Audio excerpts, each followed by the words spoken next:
What's going on, everybody? It's your boy Doc Holiday, and we always back. We are back. We are back. It is Tuesday afternoon, 2 o'clock Central, 3 o'clock Eastern, and 12 o'clock Pacific. But if you haven't done it by now, make sure that you like this stream. Make sure that you comment and share it with your people. And most of all, make sure you subscribe and become a member of the hottest HBCU podcast that's out there right now, and also become a paid member, exclusive member for only $4.99. So it's a dreary Tuesday afternoon here in Dallas. Getting rain, thunderstorms, and I think some snow showers coming up a little bit later. How you doing, Miss Amber? So basically what we doing, I mean, it's a dreary day. What's going on, Dewan? Jacinto, what's up? What's up? So basically, man, as y'all see, look, man, BCU got some explaining to do. We're gonna get into that a little bit afterwards. But I was supposed to do my roundup as far as going around the SWAC and the MEAC as far as basketball goes, and there was some hot basketball action last night. Let's start off with my people from D I Love. We swept the doubleheader last night. Jackson State men and women defeating Bethune. There wasn't Bethune Cookman, but Florida A&M in basketball. So on the women's side, man, I'm laughing at it because fam, you can't. I don't know. They can't get past us, man. They can't get past the beat down. So Jackson State women beats Florida A&M 72-51. It's crazy. This jumps JSU women's to 9-8 overall. I think there are 6-1 in the conference. Yep, 6-1 in the conference. They're tied with Alabama A&M. That is their. I think that is their only. No, Prairie View is their only loss. So, I like how this is going as far as with the women's side of the SWAC. You got two top heavy teams: Jackson State, Alabama A&M. You got Alabama State, Southern, a game behind, and then you got Prairie View, a game and a half behind. You also got Bethune Cookman and Graham, 2 games behind.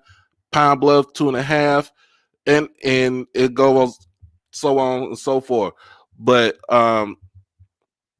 dominating win for Coach Tamika Reed and her squad. Jariah Covington was the high scorer with 18 points. Talon Bowler pulled down 12 rebounds with 3 rebounds as offensive, and Jariah was the leading assist woman with 2 assists for the game. To me, I'm just saying just like this. If they keep rolling like this, and then when they see Alabama A&M, that would be the matchup everybody will want to see. And I have to see when they actually play in that matchup. Cause that, like I said, that is the matchup everybody wants to see.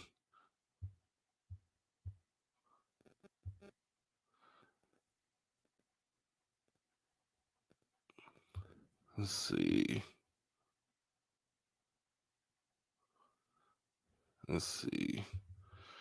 So it look like they don't play until March, but I might be mistaken on that. So I'll look at the schedule again. Oh yeah, man. Hey, Alvis, thank you. How you doing, Miss Ivy? So before I continue on to with the basketball standards and the action from last night, I'm going to post the actual banner to let everybody know about what I'm doing as far as crowdfunding for Bethune Cookman athletics. This is just on the athletic side, but if need be, I want to create some sort of scholarship program that would benefit all HBCUs, especially in the SWAC.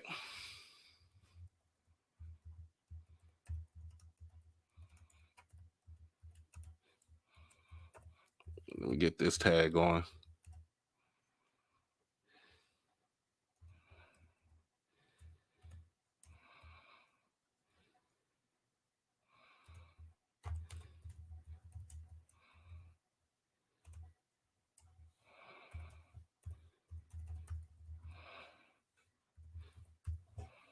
All right, so that way everybody knows that's what I'm doing right now.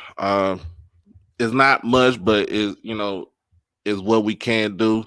I want to come up with at least $2,000 by mid-February. We're almost at 300, right? We're halfway to 300 right now. So whatever you want to give, you can give whatever you want. It's all, but the main thing is it's for the kids. It's all about the kids. So that's my whole thing. That's the reason why I'm doing this. Yeah, Russell, I'm on vacation, man. Memphis Jag, what's going on? It's a lot going on in the lane of HBCUs, but there is some good that's going out of this. So anybody that has an issue with what I'm doing, I mean, feel free to hit me up on Twitter or Facebook or any other platform. So you can air out your differences and I can give you my rebuttal about why I'm doing this. But I shouldn't have to get rebuttal about why I'm doing this, because like I said, it's all for the kids. But excuse me. And we finish up the women's action on the women's side for the SWAC. Oh, let's see. Get back to Monday. Alcorn defeats FAMU. Oh, that's 23rd. Oh yeah. Southern defeats Mississippi Valley 74-43. That is a dominating performance by the Lady Jags. Pine Bluff comes away with a 7-point victory against the Lady Tigers of Grambling. Alcorn defeats Bethune Cookman 58-49. Alabama A&M with an 11-point win over Prairie View. That game was on HBCU Go, and that game was actually interesting last night.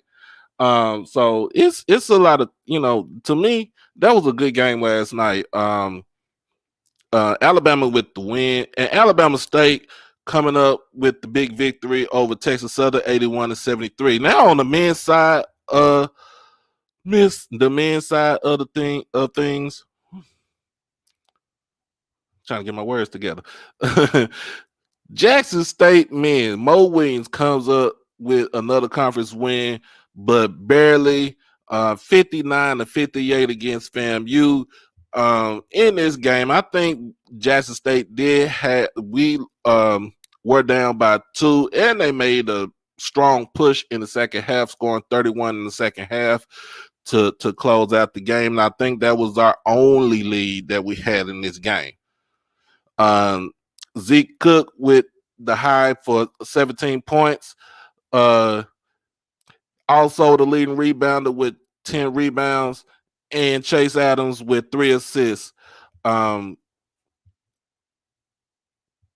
Jackson State is basically overall 6-14, but they're 5-2 in the conference. So they're a game behind Southern and Alcorn in the conference. So they're also tied with Grambling. So the game between Grambling and Jackson State is going to determine that tiebreaker in the conference. And it's a 1-point game. Like I said, FAMU was pretty much up most of the game, and then we made that late rally. to come out with the victory. Grambling coming out with a victory over Arkansas Pine Bluff 77-70. Alcorn defeats Bethune 76-68. Bethune is not getting no type of love in Mississippi this week. Southern with the big victory over Mississippi Valley 84-70. Texas Southern with another victory against Alabama State 71-65, and Alabama A&M with the 8-point dominance against Prairie View 67-59. That game was also on HBCU Go last night, man. Like I said, it was pure. That's pure. That is basically pure.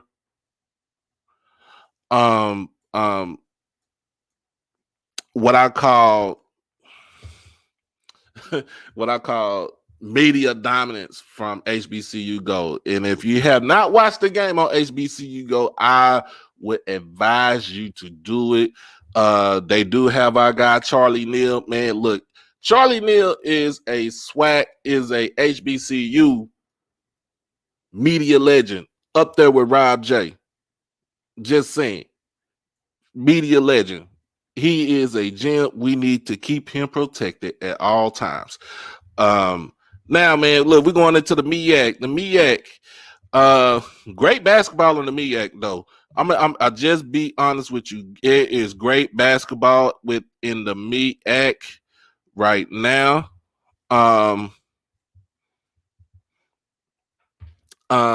Maryland Eastern Shore defeats North Carolina Central 59-58.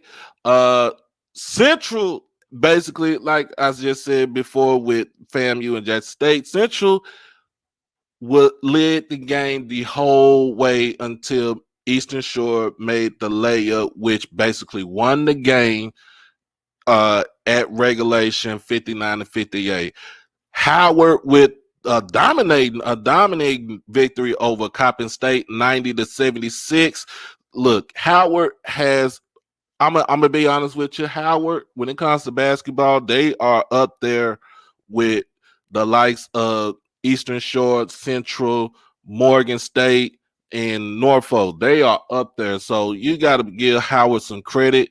They have their home gym rocking. They have the Bird Gymnasium rocking, and it's something that we can see. Hopefully, that could translate into football. Going over into Green Stadium, having Green Stadium rocking like they have the basketball arena rocking right now. Morgan State with the actual victory over Norfolk State, 77-71. And Delaware State ekes out a win against South Carolina State, 88-85 in overtime. So you're looking at standings in the MEAC. Looking at the standings in the MEAC for the men. Maryland Eastern Shore, Howard, and Morgan are atop the standings in the MEAC in conference play with a 4-1, followed by Norfolk and North Carolina Central with a 3-2 conference record. Coppin, Delaware State with a 1-4 conference record, and South Carolina State with an 0-5 conference record. Overall, Norfolk State still has the best record overall with a 13-7 record, but let's not sleep. Like I said, let's not sleep on Howard. They're coming up with a 12-10 record. Eastern Shore with 11-8, Morgan with 11-9 record, and North Carolina Central with a 10-9 record. That is a lot of parity in the MEAC, y'all. What's up, MEAC Mike? That's a lot of parity in the MEAC. So that's something that we need. Some really like in the SWAC, what we need to have that parity in a conference is a good thing to go. But like I said, shout out to Howard for that convincing win against Coppin State and the Morgan State win over Norfolk. So I let Mike have his time to gloat and relish against those Spartans from Norfolk, Virginia, man. But like I said, we are here because look, we just gonna spell it out. We just gonna spell it out for what's going on.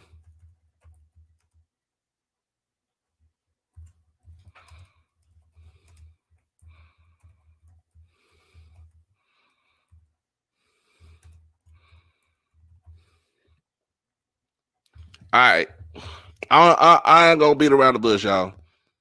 I ain't gonna beat around the bush. I'm about to put it up here. Bethune Cookman got some explaining to do. They got some explaining to do.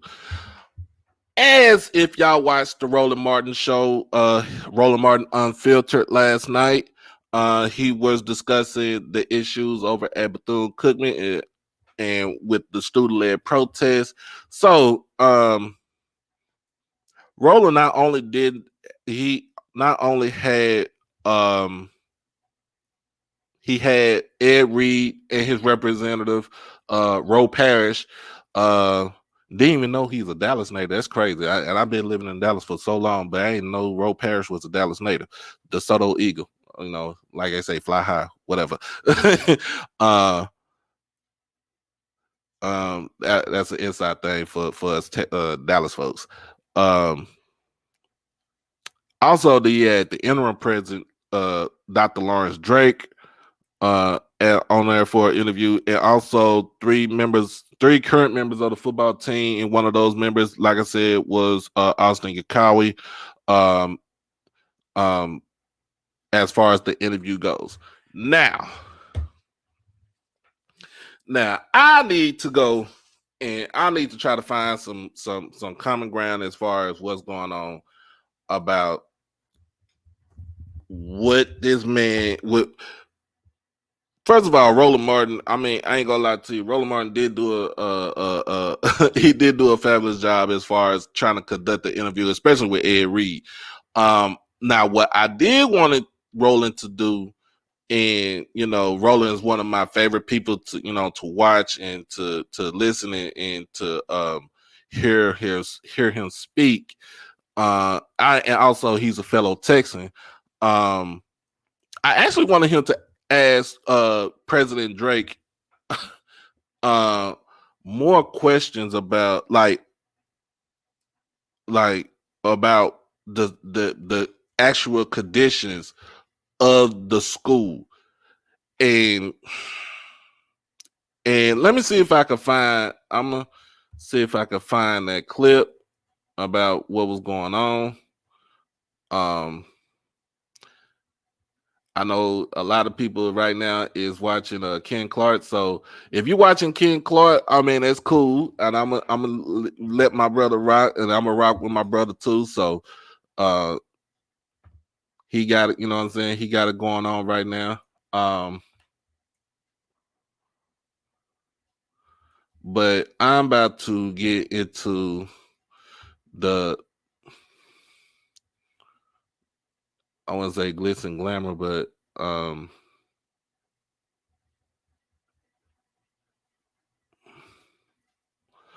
about what he said last night on the show. So, folks, it has been a busy. So I have my fair use warning, and I'm going to give Roland his credence as far as on the show. But I'm going to kind of chop this up where we'll speak about from what the interim president has to say, Ed Reed has to say, and the student athletes, the actual students, had to say about the conditions of Bethune Cookman.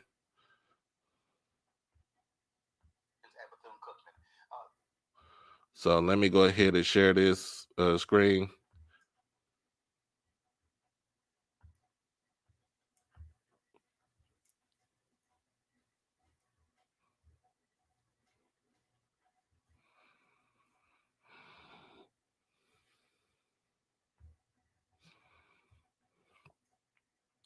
All right.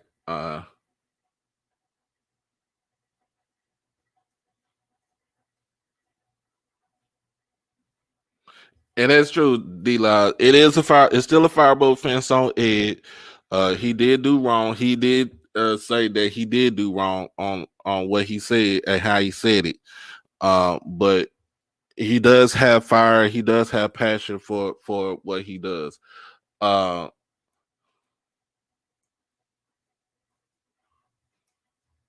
then, like I said, we could come. Like I said, we can all agree to disagree. But like I said, the thing about it is, the thing about it is, it's still about the kids at this university. It's all it is. It's all it is. It's still about the kids at this university. All right, so we'll. This is not the first time the university has had controversy. They had significant financial issues, almost lost their accreditation. And many have said that the problem there is its board of trustees. Alumni are engaged in a lawsuit with the board of trustees. It's a lot of things that are going on there. And so what is the current state of Bethune-Cookman? What is the administration saying about what took place with today's protest? Joining us right now is the interim president of Bethune-Cookman, Dr. Lawrence Drake. Dr. Drake, glad to have you here on Roland Martin Unfiltered. And so there's several things that I want to cover over these next two segments. First of all, y'all, I'm not trying to be funny, y'all. I'm not trying to be funny, but why did President Drake close his eyes every time he was answering a question? Like, it looked like, damn, I need to make up something. I need to make up something. I need to make up something. But why did he keep closing his eyes? That was something that kind of irritated me. I'm like, look, sometimes I know me when I do my shows, I kind of look off because I got the laptop in front of me and I try to look into my camera and so I can look into the people's eyes and to y'all eyes to let y'all know what I'm saying is actual and factual. But the way Dr. Lawrence Drake was answering these questions, like he was just like, man, I need to make something up. Something ain't gonna be feeling right. Something ain't doing this. I'm not doing this. I'm not doing that. Something. That just bothered me right there. And hold on, that is a sign of line. That is a sign because that is a sign of line. It's for real, and I just couldn't get it.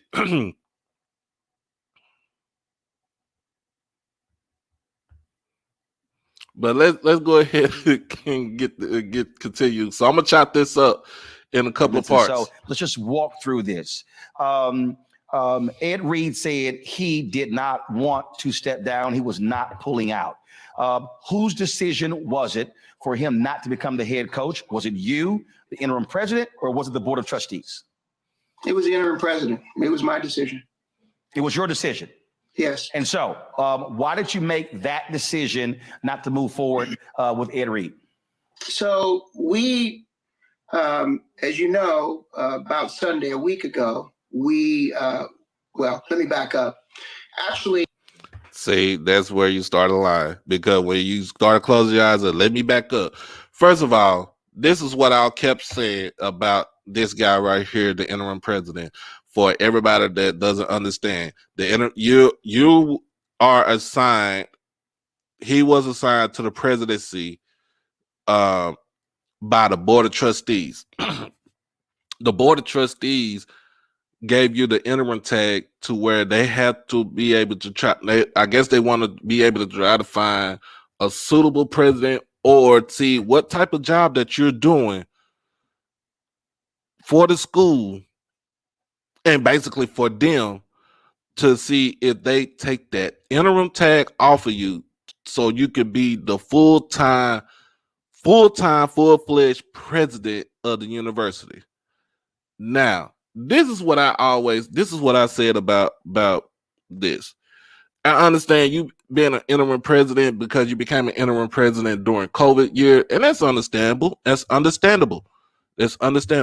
But you are the third interim president within the last 7 to 8 years.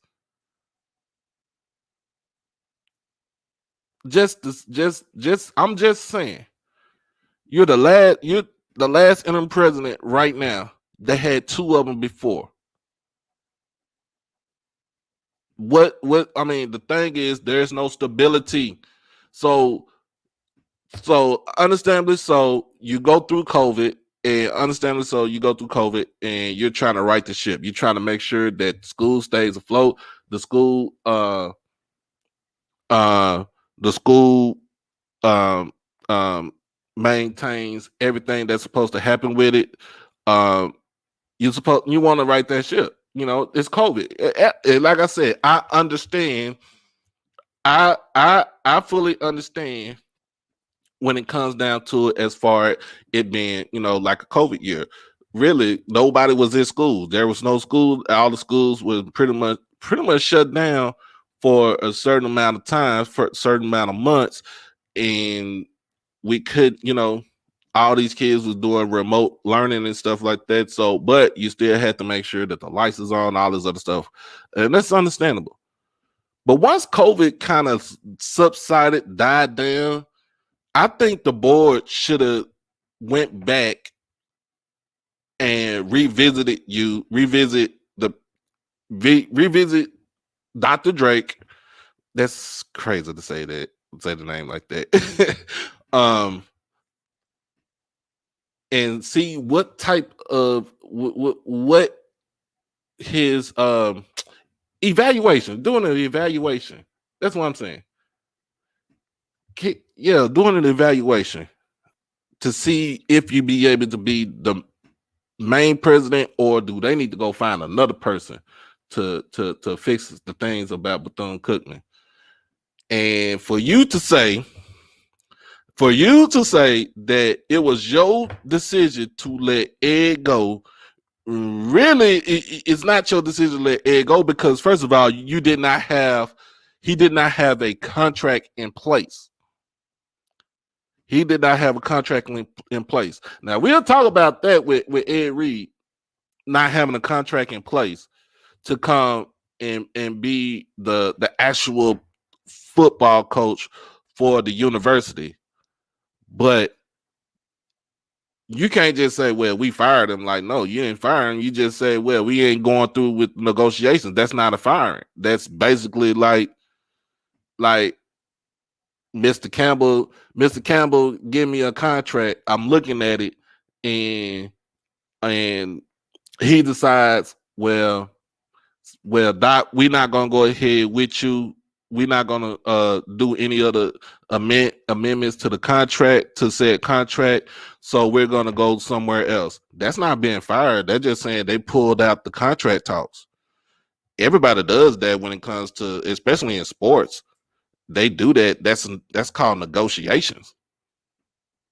That's what that is. That's negotiation. You were still negotiating with Ed Reed and his people about what type of legalities to put in the contract, what he has to follow, what Ed wants to put in in said contract to where it not just benefits him, it benefits the kids. So look, I digress. We'll continue, y'all. Starting in December, we were working on a contract for naming Ed Reed as the head coach. I interviewed Ed, and I had three important things that I asked him to ensure that he was willing to do as part of becoming part of the Wildcat family. One was, I needed him to really understand that we were a Christian institution, that behavior and character were clearly our priorities. And I asked him if that was okay with him. Could he abide by that? Could he, position himself as a role model for our student athletes as well as for the university itself? He indicated he would. Second question I asked is, well, great. I'm glad you're willing to do that. I need to know if you're also willing to build the kind of program that will allow you, because you've not been a coach before. This is an opportunity for you to be a head coach your first time. The university is giving you an opportunity to do that. And therefore, we want to surround you with the kind of people that can draw up the X and O's and help you become a stronger coach. He said, I get that, and I'm willing to do that. The third thing is, I said, this is not University of Miami, and it's not the NFL. We just came through 2 hurricanes, $6 million worth of damage. Much of what we've been working on for the last year and a half is improvements not only to the university's infrastructure, but also a long-term investment plan. We have about $100 million that we need to invest in the university over the next several years. We said to him, look, you're going to become part of that. Are you open to helping us do that and build the program? He said yes to that. So when we saw the first video criticizing the university and saying, well, it's trashy and my office is dirty and all that, first of all, he was an employee of the university and he had not an office. When the last staff. Okay, now here's the whole thing right here. Those questions that he asked Ed Reed about becoming a head football coach of Bethune Cookman should have been laid, not just only verbally, but it should have been laid out in the contract talks that he was talking about. Because my thing about this is you're not gonna go into a job, y'all, and not know what type of ramifications or what type of legalities about a job that you're gonna take. I wouldn't even do that. And like I said, I've been in retail for almost over 20 years. And I would not do that to myself. I wouldn't even do that to people that work with me. You know what I'm saying? Like, I always tell people, like, hey, you are the negotiator. If they want you, they called you and they want you, you negotiate what you feel like you're worth. But I'm also going to come up with a counter, you know what I'm saying? With a counter offer. See, and some people don't understand that's how negotiations work. You're going to negotiate something. I'm going to come with a counter offer, and if my counter offer and part of your offer, your offer is valid, we're going to come together. Boom, we in business. That's how it goes. You sign your name on the dotted line. I sign my name right there, stating that said for this is a legally binding contract right here. You are officially an employee of such and such. Let's just say you're an employee of Doc Holliday Media Group. That just put it just like that. And for Ed to come up to the campus knowing that he doesn't have a contract, sir, you're basically you're volunteering your services, you're volunteering your time, you volunteering your life to help make sure that you get these kids corrected and make sure that they're good. I wouldn't, and I understand you have you have an affinity for helping the youth, and we can go on into that also, but we just going to finish up with what Dr. Lawrence Drake said. I'm not going to call him Dr. Drake. Shoot, that sounds like I'm calling him a rapper's name.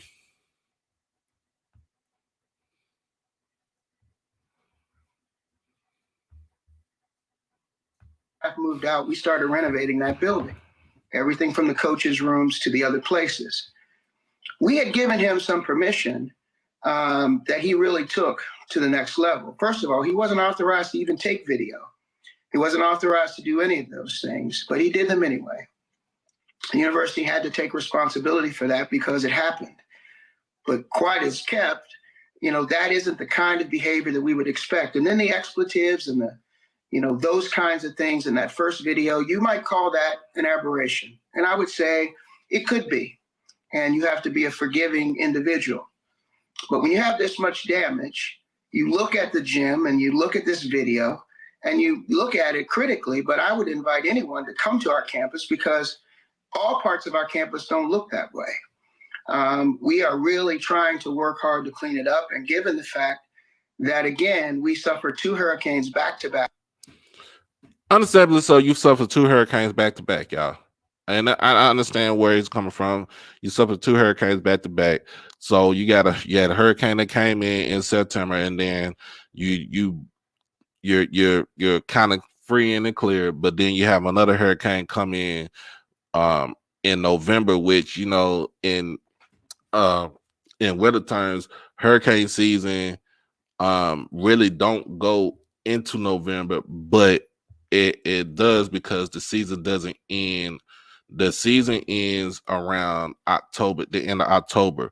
Now a little bit of November. So for the school to have that much to the school to try to recover from the first hurricane, then you have a second natural disaster coming up.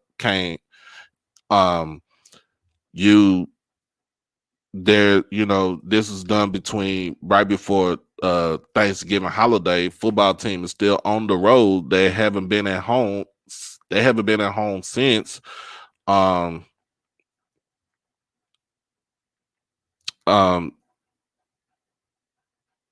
and you had the time between Thanksgiving and Christmas to kind of go out there and clean up the debris from said hurricane that came through Daytona. I'm starting to question you. I'm starting to question the school. I'm starting to question you in the administration about why. You know what I'm saying? Okay, hurricane season ends November 30th. I knew it was around sometime. I thought, usually it'd be around October, towards the end of October, but you don't really see hurricanes like that, at the time during November. And two, another thing I understand, hurricane, like you said, Christopher, hurricane don't have to do nothing with the mold to get like that been happening for years. That's understandably so, because most of those buildings been built from the 30s, the 40s, the 50s, the 60s, and they probably all the way up to like the 80s. Nobody hasn't done anything to make sure that you get the mold and mildew out of there. And the pictures that I saw from the students in their room, like molded, like when you say mildew and mold and mildew is damn near the same thing. It's the same thing. Mildew basically is like, say you have some, like, it's just like if you were washing clothes. You wash clothes, you didn't take your clothes out the washer, you leave them in the washer. Like, say you leave the top on the washer, or you open the top up and the clothes are still damp and it's still, you know what I'm saying, it's still in the washer, it's still damp. You haven't taken it out, it's going to mildew. Mold is a form of mildew that takes time to develop. Power 5 don't. I'm gonna tell you this. I'm gonna tell you just like this. I'm gonna tell you like this. Peanut Butter Hero, you talking Power 5?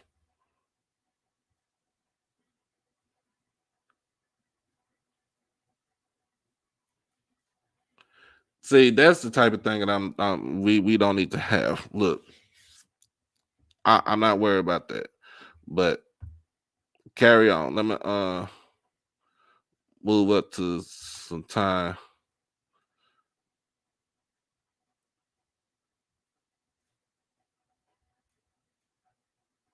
Let me see what. Complaining about Ed Reed and saying we can't support Bethune Cookman if he is going to represent the university. They didn't say we can't. They questioned what we were going to do. And I think that was an appropriate way to approach it, but they weren't the only. So were they implying that they would pull support if he continued as head coach?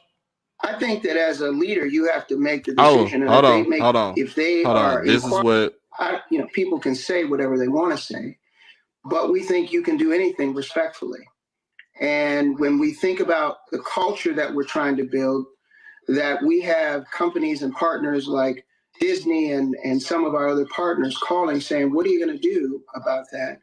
We can't support that kind of image.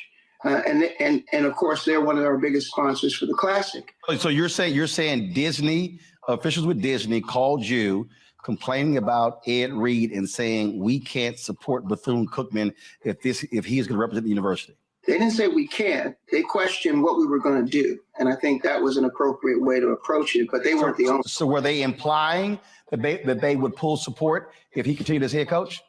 I think that as a leader, you have to make the decision. And if they are inquiring, they have a vested interest, they believe, in the image that they want to project. And you have to think, what are the possible outcomes of you continuing to do what you're doing?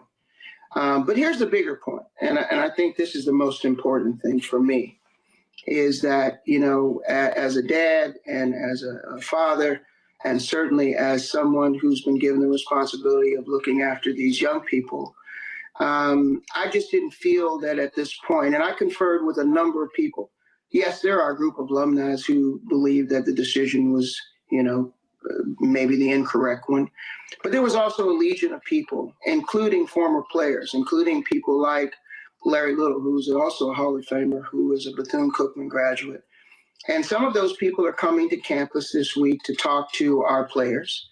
We're going to have a small cadre of the captains on Wednesday, and then we'll have a team meeting Wednesday night.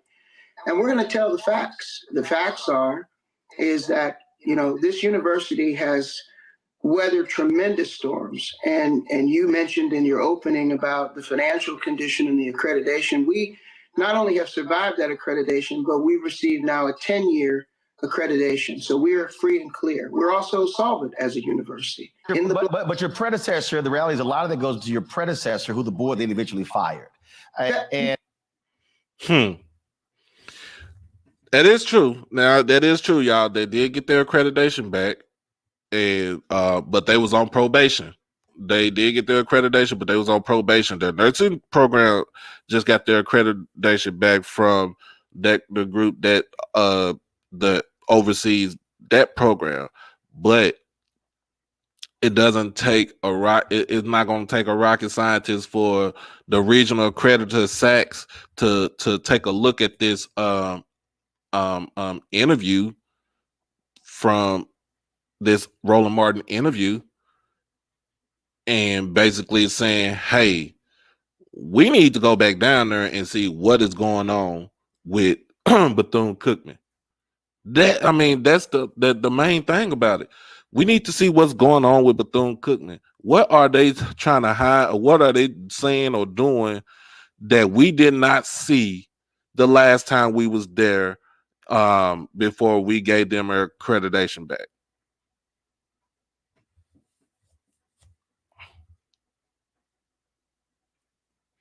And Brandy, it might be loopy, but it's snake in the grass. It's kind of like what it kind of said some stuff that that really made me think, where you cut a blade of grass and then all the snakes come out.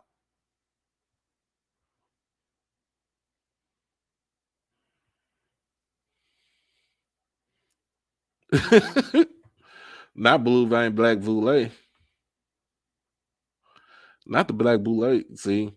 And then two, like everybody's asking, where is Reggie Theus in this whole situation? What is Reggie Theus, excuse me, has to do with this whole situation? Because not only, like we said, Reggie Theus is not only the AD, but he's the head basketball coach. Reggie Theus is nowhere to be found in Daytona. He's on the barnstorming tour in Mississippi. They played Alcorn yesterday, and then they gotta go to Valley. So he's on the barnstorming. He's with his team. Y'all gotta remember, Reggie Theus came on. He got hired to be the head basketball coach. When the board of trustees decided to slash the budget, the full budget, and I mean everything, including athletics, they told him he's also the athletic director. Because why? From what I heard, Lynn Thomas, who Mr. Ford calls one of the greatest athletic directors in HBCU history, I think he resigned. He resigned.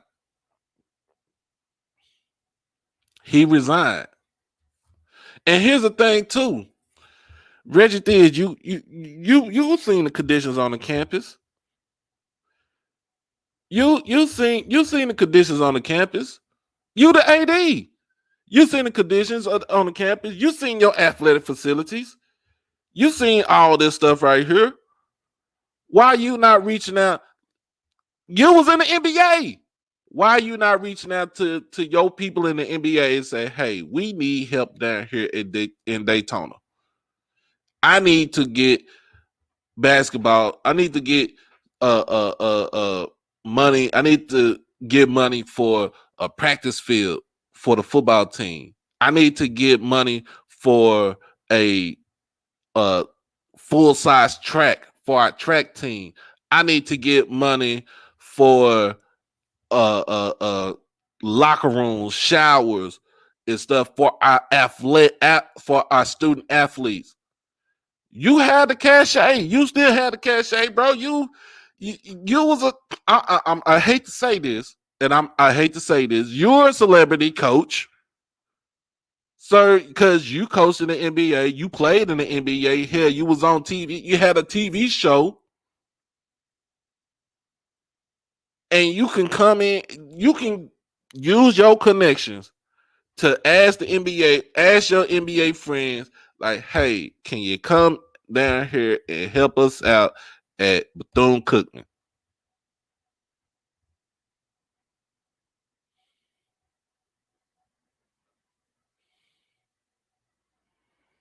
That's all I gotta say. That's all I'm saying, y'all. And it makes no sense for this man right here, interim president Dr. Lawrence Drake, to come on a platform like Roland Martin and just blatantly lie like that. Why would you say the students are lying? That's my thing. Are you saying the students are lying? You're talking about and it's a funny thing. He said that he walks the campus almost every day. Bruh, the kids would know who you are if you walk the campus every day. I was in Jackson when I was at Jackson State, and it's a funny thing. It's a funny thing when I was at Jackson State. Even though I know when I was at Jackson State, Dr. Lyons, who was the school president at the time when I was there, when I first got there, he was in the administration office at the top floor. He would come down and walk the campus. Walk it. I'm talking about walk it. And the president's house is right behind the new science building on campus, across the street from the College of Engineering. But before the College of Engineering was over there, it used to be the baseball field. So it was across the street from the baseball field. So I had to go off memory about when I was there 25 years ago. But Dr. Lyons used to walk the campus all the time. Dr. Lyons was accessible to all his students. Dr. Lyons was Dr. Lyons, to me, other than Dr. Peoples, when I was at Jackson, folks used to tell me about how Dr. Peoples was for the kids and for the administration and for the school and try to get the school to be, advanced level. And then Dr. Lyons, he was more business, but he still had care and affinity for all the students and the faculty and the staff, and coming all the way down to the janitor. He had that type of affinity, bro. I had love for Dr. Lyons, and when he left to go to Cal State Fullerton, either Bakersfield or Fullerton, and they brought in Dr. Mason, I couldn't stand it, and that's when all the problems. I feel like all the issues with Jackson State started happening, but that's my little side rant. But to get on here, I'm sorry, I'm pulling the wrong way. To get on here and to tell Roland that you walk the campus all the time. Come on now, man. Come on now. As you big captain now for real. You big captain. I I'm gonna be just like the kids. I'm gonna be like my kids. You capping for real.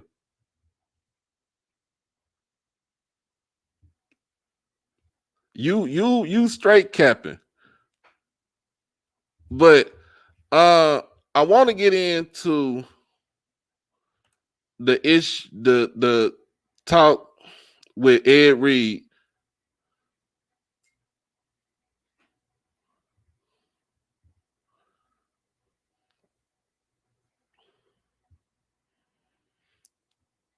And so I'm gonna see the one where he had Ed Reed on there.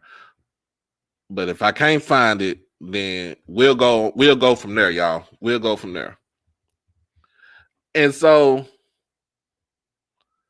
and so T Rex, come on now. What are we talking about here? What are we talking about here?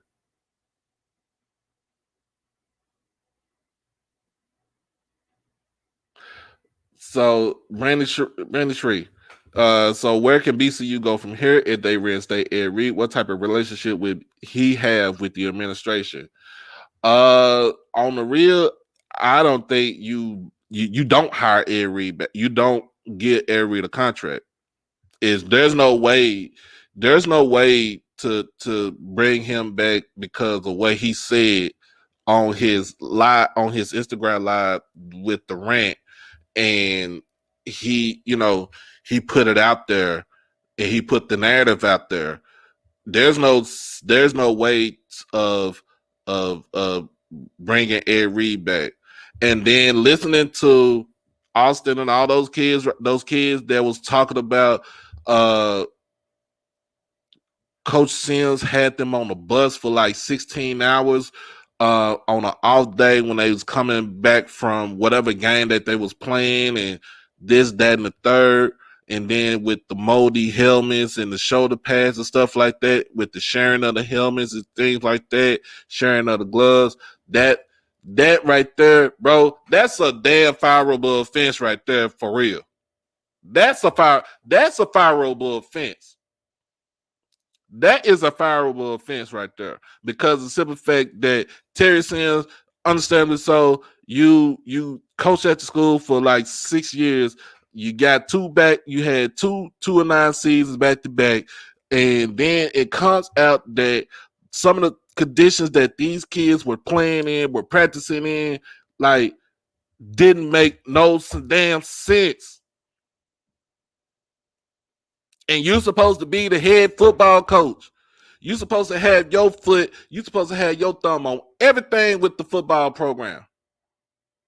When it comes to uniforms, when it comes to cleats, when it comes to any type of shoulder pads, helmets, protective gear, um, meals, all that stuff. You have your hand. You're supposed to have your hand in everything. And I felt like you failed these kids right here too.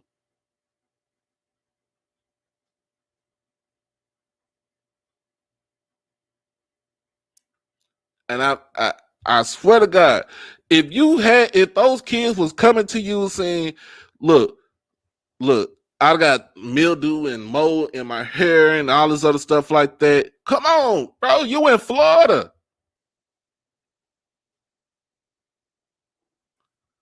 You in Florida. Come on now, man.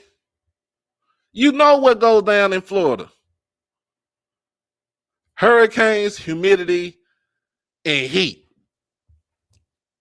Three things that go down in Florida.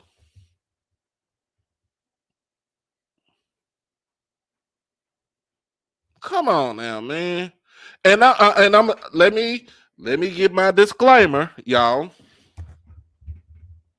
Let me get my disclaimer for all the people that want to come in and try to hijack and sabotage what I'm saying. What's up, Val? Hbcu overdrive is letting everybody know that what we are talking about is not a whole HBCU thing. This is a Bethune Cookman University issue. HBCUs, all 107, is not will not be lumped in together from by one school that does not have their stuff together. Okay, okay. So let's let's not say, well, this all schools, this is all schools, this is all schools. Now, let's not say that. Let's not say that. This is a Bethune Cookman issue. That's it.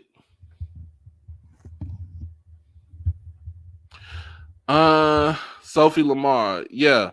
USC, Clemson, LSU have mold in their doors. Is it humidity for them? First of all, this is something that you just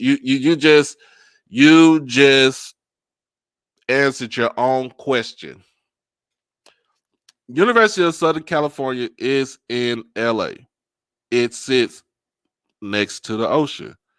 You're going to have some sort of humidity. You're going to have some sort of moisture coming in from the Pacific Ocean. Clemson is in South Carolina.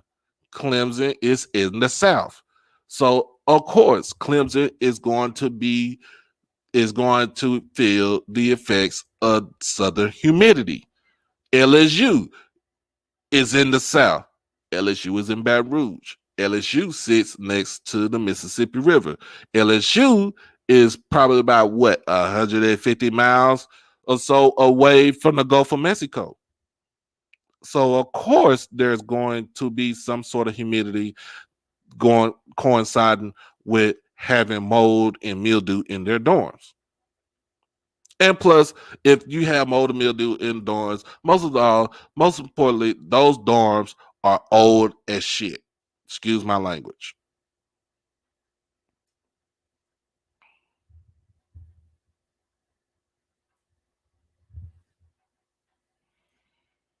Excuse my language.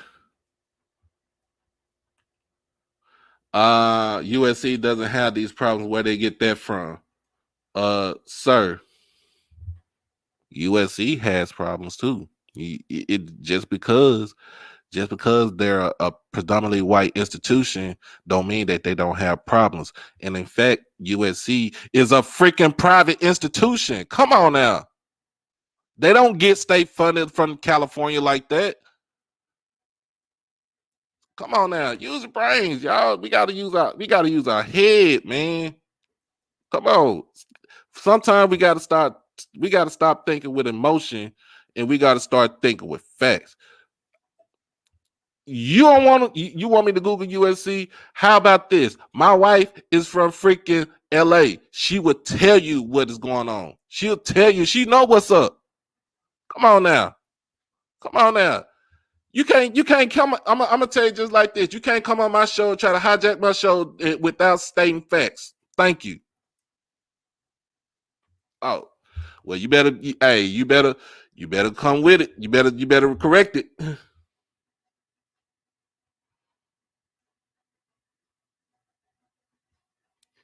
Henny God. Thank you. Use your noodle. As any dorm.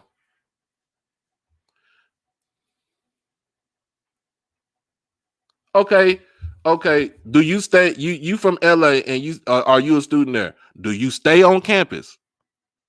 Let's get real. Do you stay on campus? Because if you don't stay on campus, you don't know what you're talking about. Only thing you can come with facts, but you don't know what you're talking about if you don't stay on campus.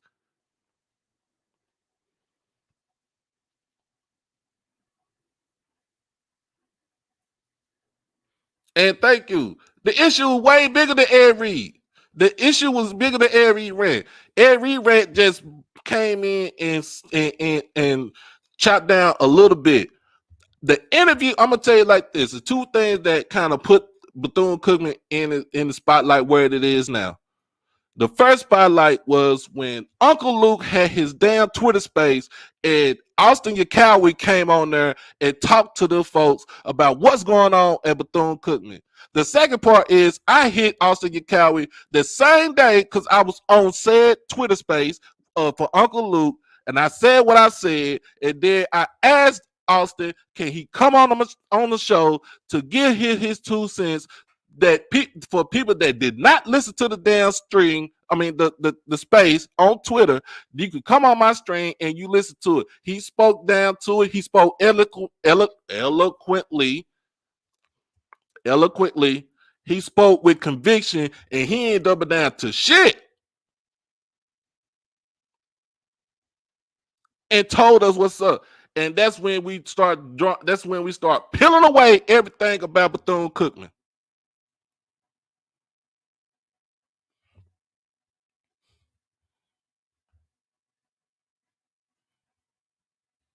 Come on now.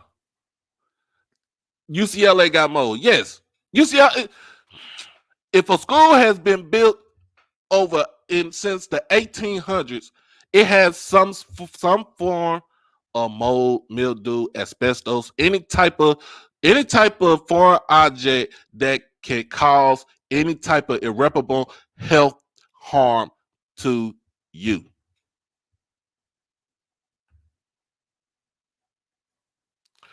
What's up, Bobby?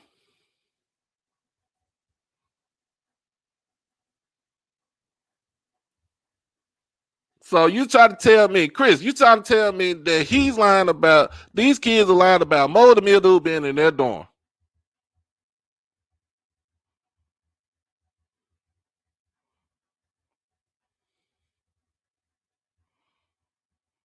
And Timona, Sheila, if you got pictures, let me know that way we can see what's up.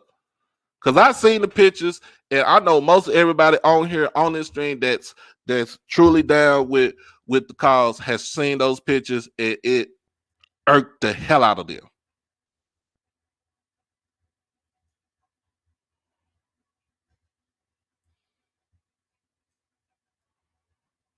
Southbound, there's no chance that Ed gonna be reinstated to as far as being a coach. He did. It's not no reinstatement because he didn't have a contract to be reinstated in the first place. So, that's the thing about reason why Ed Reed not gonna be able to come back. But what they gonna ask him? Well, since you started this, can you help us out? And if I'm Ed Reed talking about helping you out, hell no, I'm not helping you out.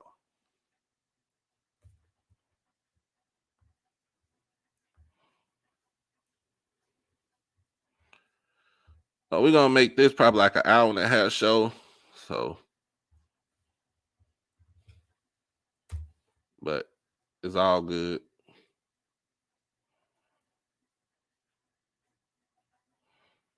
And the thing about it too is when you watch the interview with Ed, and he has Ro Parrish next to him trying to clean up what Ed is saying, because Ed, I don't think Ed was in his right. It was in his right mind at the time. That's what I'm saying. I don't think Ed was in his right mind at the time to even try to give some sort of statement or some sort of interview to Roland about what was going on. He's that emotional.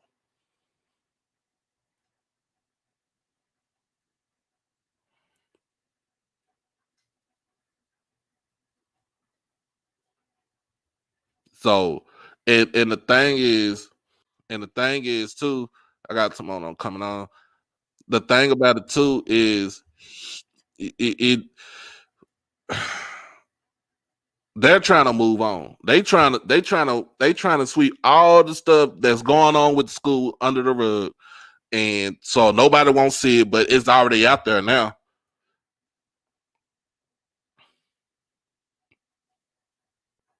Hey Doc, how you doing? Hey, I'm just here to show the facts and the evidence. I'm not gonna do too much talking. you good. But let's not get on here talking about let's not get on here talking about these kids is lying. They're the ones that's actually living this stuff.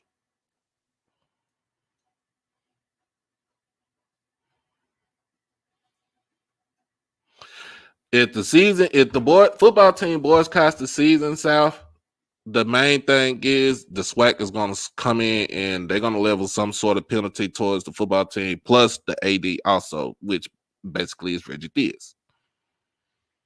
And they do not want those issues coming out. All right, what we got right here? Oh yeah.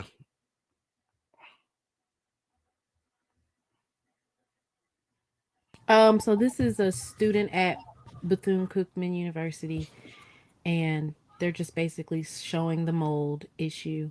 Now, I do want to put everything in context now.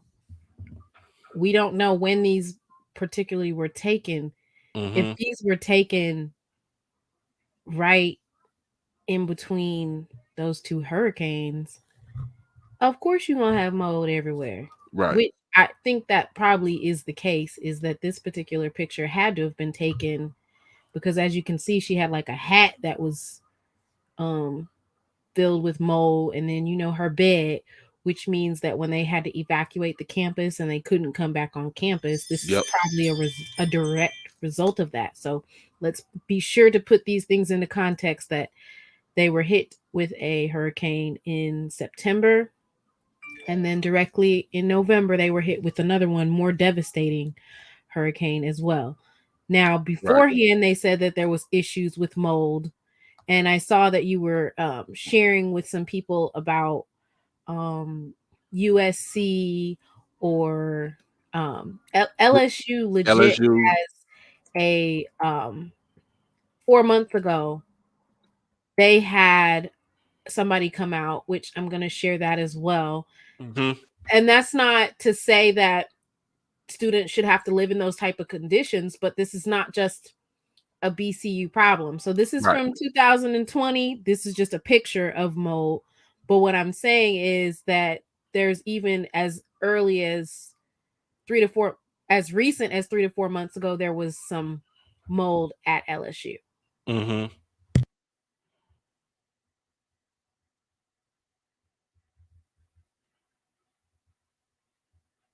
And also I think, like, the thing about Ed Reed, I just wanted to make a quick comment about that. Go ahead. Um Anybody who's on the Twitter space, they have a sports and coffee, um like a little podcast where you go and you talk. So there's sports and coffee, and if you listen to today's particular show, it was revealed that the reason why Ed Reed was let go is more than just about his particular rant that he Mm-hmm. went on, that tirade. It was also revealed that Ed Reed took it upon himself to get a bulldozer, and we can actually see that bulldozer Right. He in had this. it in there. I remember that. So that was actually his doing. Like, he went and got a bulldozer and started clearing land. Mind you, this is without any type of permits. You don't know where the wires are or anything. He just went and got a bulldozer and started bulldozing the land.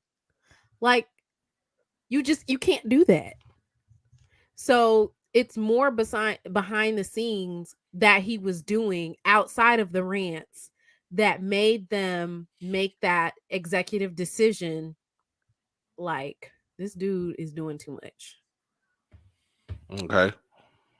So, and someone saying you need a license for a bulldozer, it's you need a permit. Like, you can't just go in. You can get a bulldozer, but you need a permit to clear land to do anything about. I mean, my uncle is a licensed electrician. He been doing it for over 40 years. So you need permits to actually do certain things, especially when it comes to um And no, they did doing not. things on Robert universities. McFall is saying we don't know if they went ahead and allowed him to do it.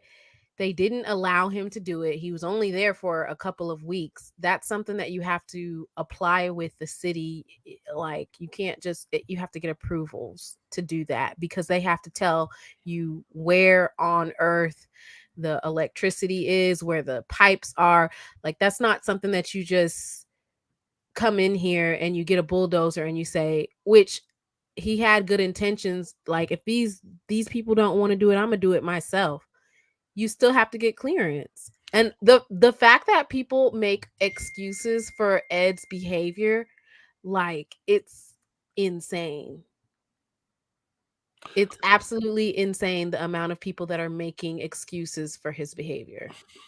I see it now, and I think this is true right here too. As long as you're not digging over 18 inches, you can scrape. So basically, you can scrape You the top part. still need a permit and you still need It authorization. You it cannot start. just Why pull not? I'm up. not saying. Look, no, I'm not saying all the way, but you, in a sense, you still need a permit to clear stuff up.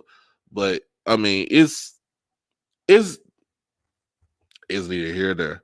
But another thing that got people in the uproar last night during Ed's interview, um where he said that um um Grambling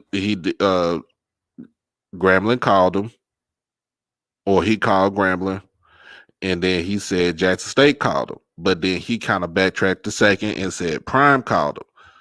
But then too, here's the thing, y'all. Here's the thing, doc. Here's the thing, y'all. He name dropped Jackson State.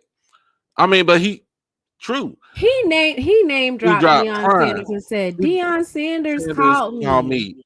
Yeah. And Somebody who's so, not the AD, who's not responsible for anything hiring, why would an exiting coach be responsible for hiring anything? and another thing too is this same exiting coach actually recommended that TC get the job. So, So well, at this point, I feel like he didn't recommend TC. It was on some, let me go ahead and just say TC because I know that's who's going to get the job anyway, to smooth things over so it can look like he contributed to the hire. Because if we're going to base it off of if we're going to base it off of what Ed Reed said Deion called me, so in my mind, why would Deion be calling you? And let's not act like Ashley Robinson isn't the first Black FCS head AD of the year. Like, he's AD of the year and he's the first Black coach. So why would somebody who was awarded that particular award need for Deion to tell him how to do anything? right. So, I mean, that was the thing. But then too, when you seen, like, I'm gonna say just like this, looking at that interview with Ed Reed, the emotion that he had on his face, it was unstable. It was unstable emotion that he had on his face that you could see. But in a sense, you could still, I may be wrong. You could still sense that he still had some sort of love and affinity for the kids. But for the university to save face, yes, they rescinded the contract. And in fact, it wasn't a contract. They just stopped negotiating with him as far as trying to ratify what the contract was going to be. Because if you rescind a contract, like well, you get ready to, you about to sign and you signed it, and we like, oh, you did that. Nope, let me rescind it, because it's always going to be some provision in the contract. But should we play that particular video? Go ahead and pull up the video of him and Roland Martin. Yeah, so we can kind of break it down a little bit. And then I want to get the last one where they Austin and the other two guys was on there, and what they was talking about the season from this past season, the trials and tribulations that they had to go through this past season.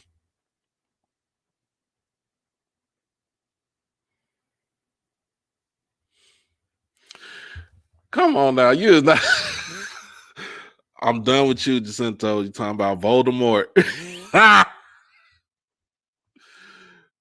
Oh Lord.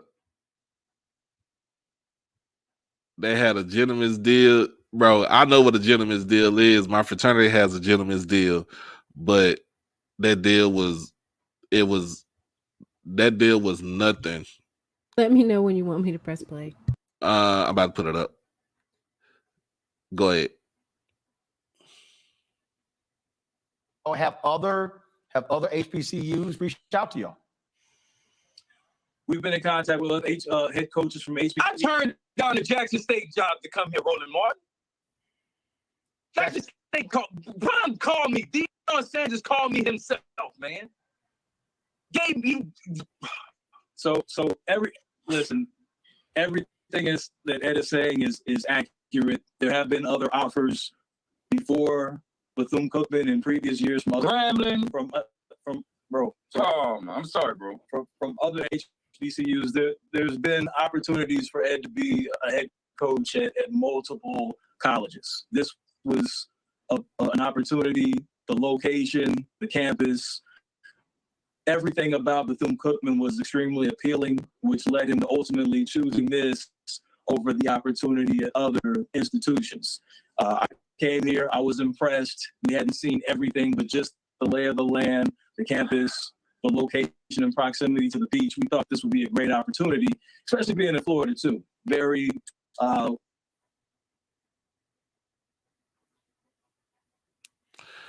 See, that right there, to me, if it wasn't for if it wasn't for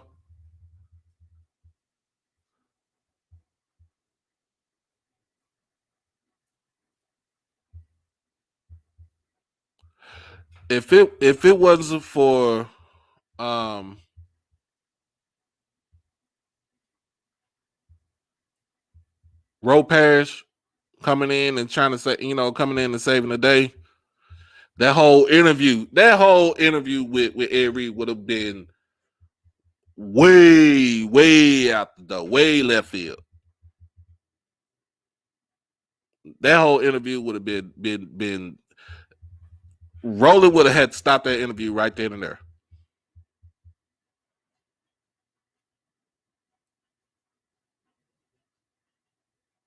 That interview on top of his other outbursts on Instagram where he said that he wasn't hired, on top of his other outbursts, he had 2 other separate incidents, and people keep on saying that he's the right man for the job.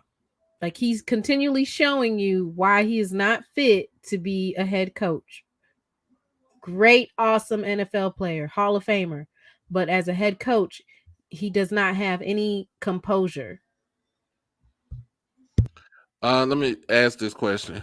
Why is the student stepping up and protesting, not just the players, period? Everybody's protesting. If you watch the video from yesterday, everybody is protesting. The football team, they want Ed Reed back because they felt some sort of affinity for Ed Reed. The students are protesting because of said conditions and the board of trustees and the interim president not listening to them. That's the reason why they're all protesting.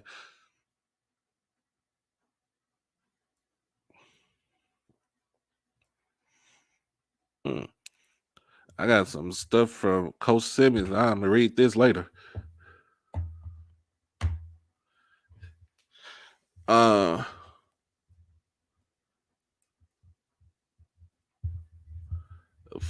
Football coaches, not corporate America, they are wired different. They are. So the way that this is being presented, it's making it seem like Ed Reed is a catalyst, meaning this was the straw that broke the camel's back, especially with regard to the administrative issues, the lack of action. The board of trustees decertified the alumni association. Yep.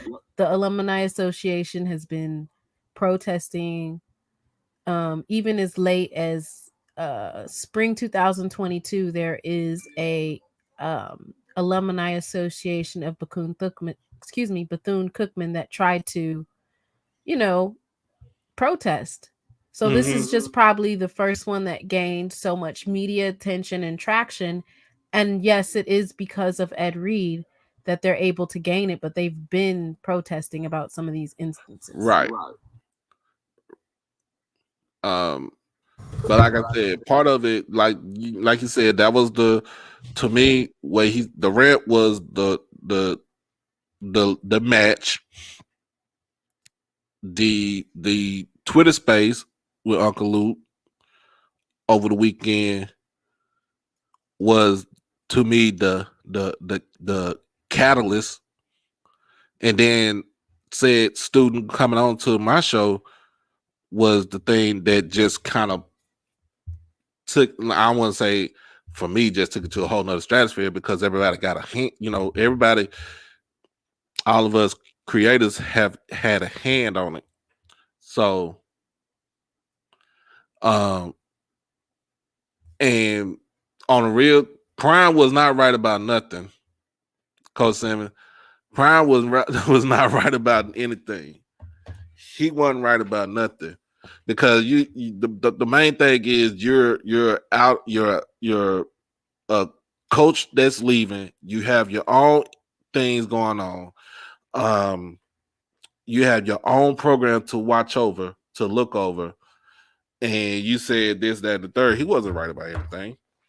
Prime was mad because funds from the football funds were allocated to other sports. That happens in all of FCS and a lot of FBS schools. He didn't know the proper channels for, like, much like Ed Reed, there's channels that you have to go through, and there's certain things that cannot be changed just because your name is Prime. So Right. one of those, and the reason why we know that is what the narrative that he's trying to push is because Uncle Luke came back in one of his Twitter spaces and said, "Oh, if you want to make a donation and you want it to go directly to the football team, make sure you send it directly to the coach, because otherwise they won't get it." Sir, money, funds, revenue that the football team makes, that does not mean that it's going to go directly back into the football team. And it's not like that at any school, more so FCS schools, but FBS schools as well. The other sports do not make revenue, but that doesn't mean that they can't have, no, they're required to have certain number of women's sports. Right. I'll see what Coach Simmons said. My bad, coach. My bad, coach. All right. we on the same page now, man.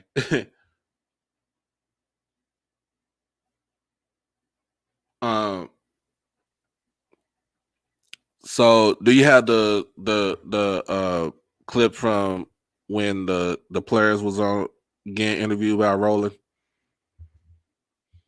I'm gonna see if I can find a clip. Okay. But in the meantime, like I said, I am doing a crowd fund for BCU Athletics. This is all about the kids. Cash out to Holiday 1925. My goal is to raise $2,000 by mid-February.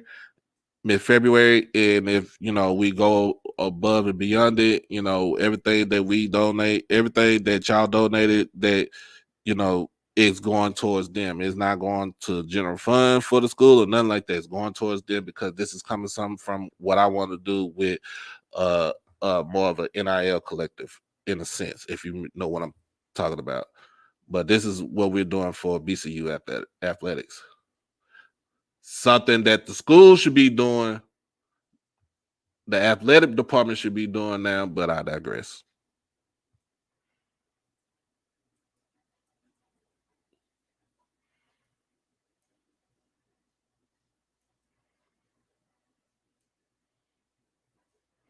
So I found the video where they were sharing helmets. If you want to look at that quickly. Okay, let's go. Yeah.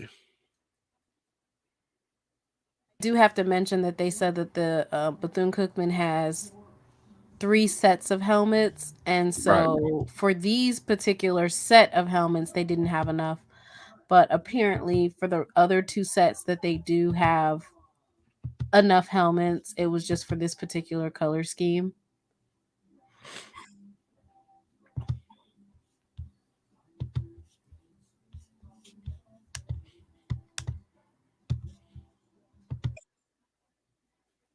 All right. You see it? All right. That's the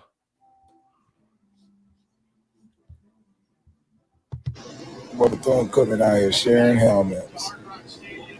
This is embarrassing for a D1 or a D1 AA program. That's crazy. Cookman out here sharing helmets. This is embarrassing for. That's crazy. So they did say, I had somebody indicate that there's 3 sets of helmets and Hmm. that it was for this particular color scheme that they did not have the adequate helmets for the team. Yep, that is on Coach Sims. That's all I'm gonna say. That is on Coach Sims, and if these students said that uh, what's going on with them. Oh my God.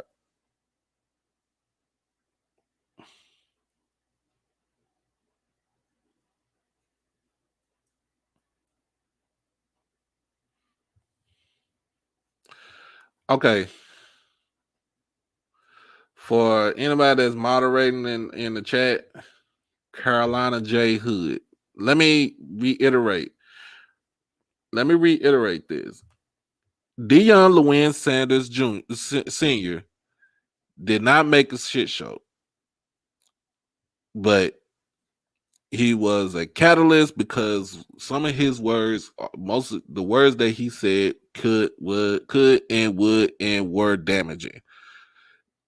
HBCUs, please do not. I keep telling people, do not lump all 107 HBCUs into this one situation right here. Please, let's not do that. Like I said, we're not gonna do that. This is a Bethune Cookman situation, a Bethune Cookman issue, not a whole HBCU issue. Now, if you feel like you don't want to you got kids, and you don't want your kids to go to a historically black college or university, but they get that scholarship, free money to go, your ass gonna have a damn shirt or a sweater on talking about whatever HBCU mom or HBCU dad, and you gonna be proud of your kids because they got said scholarship. Go have several seats. My go have several seats, y'all. Go have several seats. Well, I mean, I'm not making excuses for the lack of helmets, but we do have to take into account that they had COVID, and so that season everything was canceled, and so your equipment's just sitting there for God knows how long, just sitting there, Mm-hmm. not being utilized. And so yeah, mold is gonna grow, especially if you're right there off the ocean. And somebody, once again, they came into the sports and coffee, and it was a coach, and they were speaking about how in Florida that's something that happens with all of the equipment, that if you don't continuously make sure that you're cleaning it and wiping it off and upkeep, that there will be an overgrowth of mold when Oh, people sweat and they're not cleaning it correctly, or if it gets wet, or in their case if something was damaged and there's humidity and moisture, that's a part of um I guess that's a part of football or athletics in that area. hold on. Keely Ryan, do you want to come on here and speak your piece about what's going on at Bethune and let us know what you experienced during your freshman year? I will drop the link in here for you to come on and you can tell your story.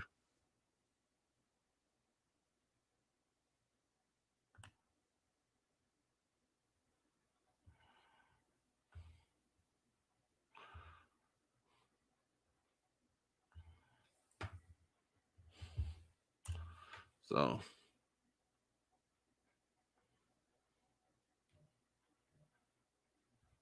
yeah, I just sent you the link right here. So that way you can come on and let me know what's up.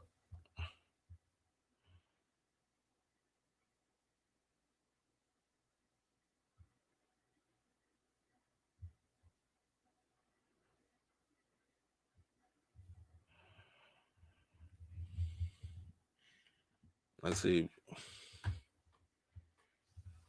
We didn't blame Ed Reed. We're just saying Ed Reed's behavior is not becoming of a head coach. That's all. Right.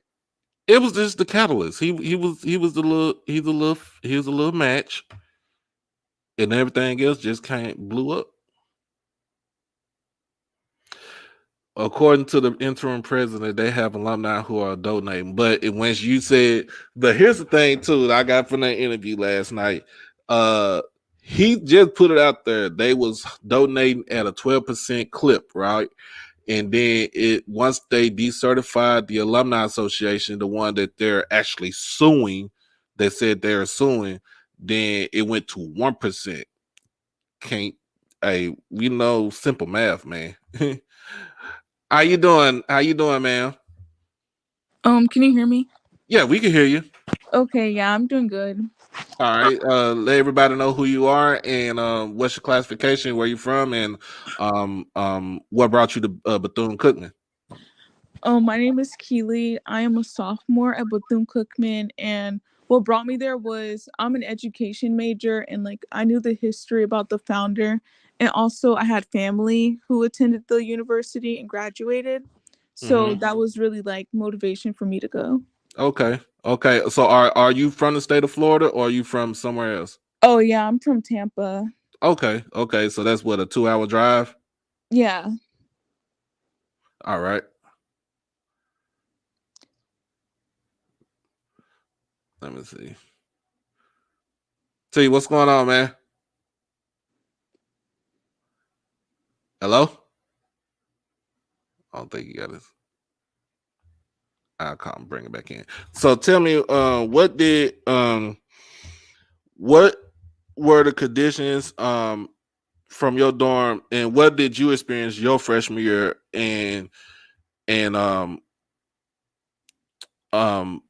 what did you experience last semester, and knowing about like the hurricanes and stuff like that? So tell me what your experience was as far as living at Okay, so freshman year, that was just last year for me because I'm a sophomore. And I okay. can tell you, I went the whole entire school year with no AC. It was to the point where it was so hot. First of all, we live in Daytona. It can get to like 90 degrees, very hot. And I couldn't even use like my comforter. I was always using the throw blanket at night, and my fan was never off because we had no AC. At some points we had brown water. The school, like, they moved pretty slow about that, in my opinion, because we had brown water for a few days. We couldn't brush our teeth with faucet water. We could not shower. Nothing. The water was disgusting, literally brown. Not only that, my room had roaches. Like, I always kept my room spick and span. And anybody who knows me, anybody that will come to my dorm, which wasn't many people because I don't like having people over, would know my room was clean. I left to move out. Roaches everywhere. I don't know where they came from. I didn't have food in my room. Nothing. Not only that, the school is just ran down, and it's so sad. Like, I'm an education major. The building Wakado like now has mold on the ceiling in one of the classrooms that I Mhm.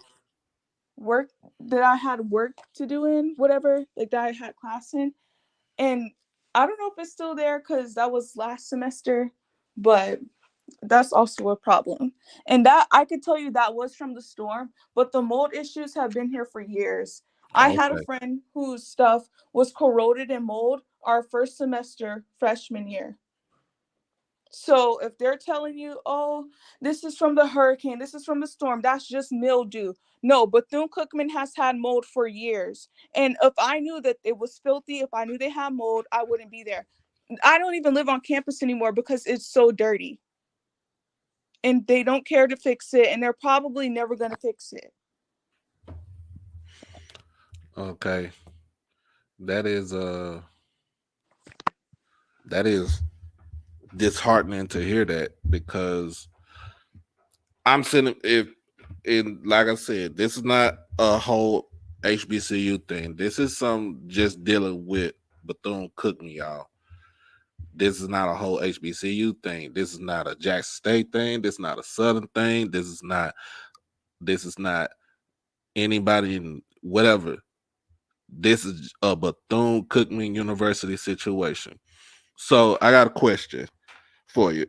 Do you and I watched the interview, like I said, I watched and listened to the interview with the interim president, Dr. Lawrence Drake, last night from on Roland Martin.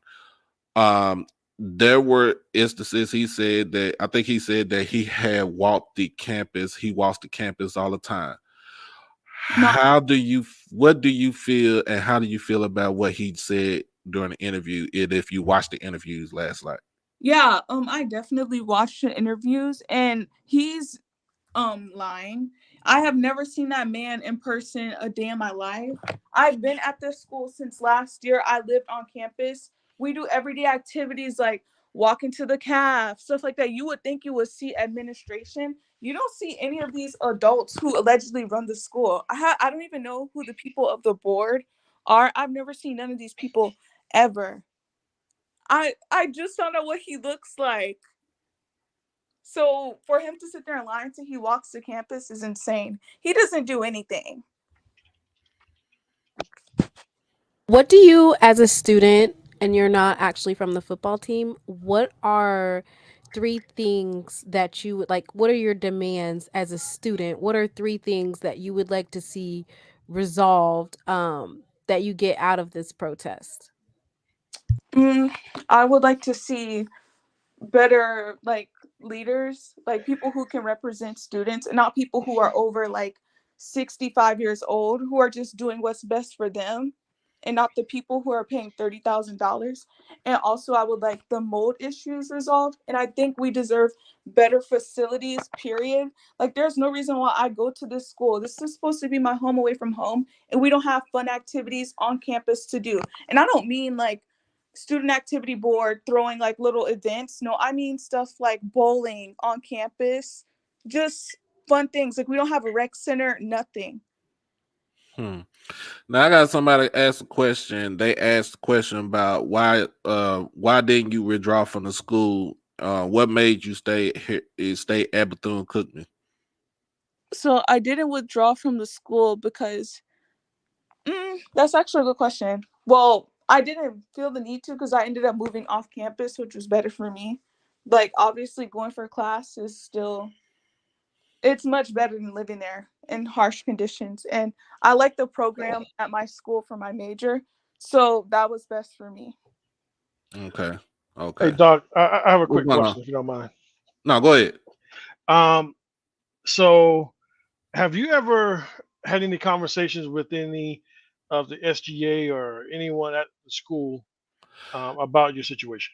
Not the only person I had a conversation with was Mr. Crossman, John Crossman. But remember, I didn't even know that he was a part of the board Right.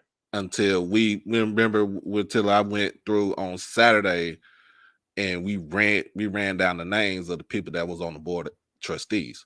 I didn't even know. Now my whole thing now too is I want to get back, talk to Mr. Crossman again to ask him ask for his input about what the board is going to do and to remedy these situations for the school, because like I said, the Ed Reed ship has said, it's gone and sailed and gone on, right? It's gone on, all right. But the the conditions and what the students and even what the student athletes was going throughout this time is basically like it that saying everything what they talking about trumps what we talking about with Ed Reed. Right. So, I visited the campus 2 weeks ago. All right. I'm in the process of acquiring some property uh, very close to the campus.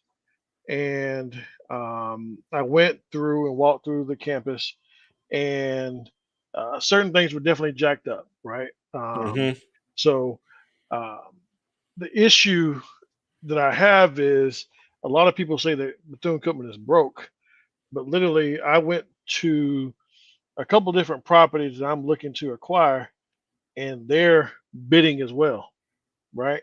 So, Hmm. so they're buying up property all around the school. So I don't think it's an issue of the school being broke.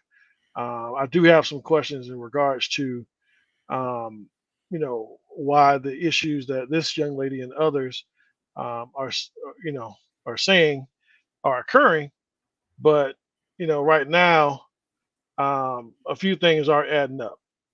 So I'm not saying that you know well, I'm saying that somebody's lying. The president is lying, somebody's lying, Right. because you can't have this young lady. I can't see her name now, but who is saying they had mold. But my question to her is, did you talk to the administration about that? Was it SGA? I mean, Okay, do you feel that there is an outlet to voice your concerns at the school? okay. So before I answer that, can I answer something from the comments? Go ahead. Somebody was like, "Oh, they're questioning my credibility." I'm not lying. I don't get paid to lie. I don't get paid to do nothing. I just go to school. Obviously, I stayed at the school because I like my specific program for my major. Hence why I don't live there and my mom pays my rent every month at my off-campus apartment. That's it right there. I don't want to live at school in terrible conditions.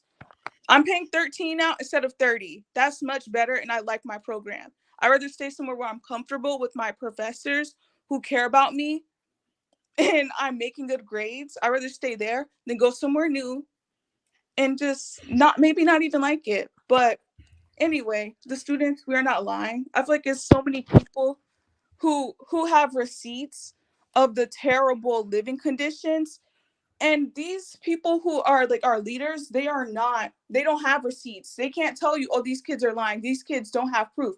Yes, we do. There are pictures everywhere. There are videos. People have pictures of the filthy water. I witnessed it firsthand. I don't think I recorded anything. I didn't think to. I thought it was like wrong, but it is what it is.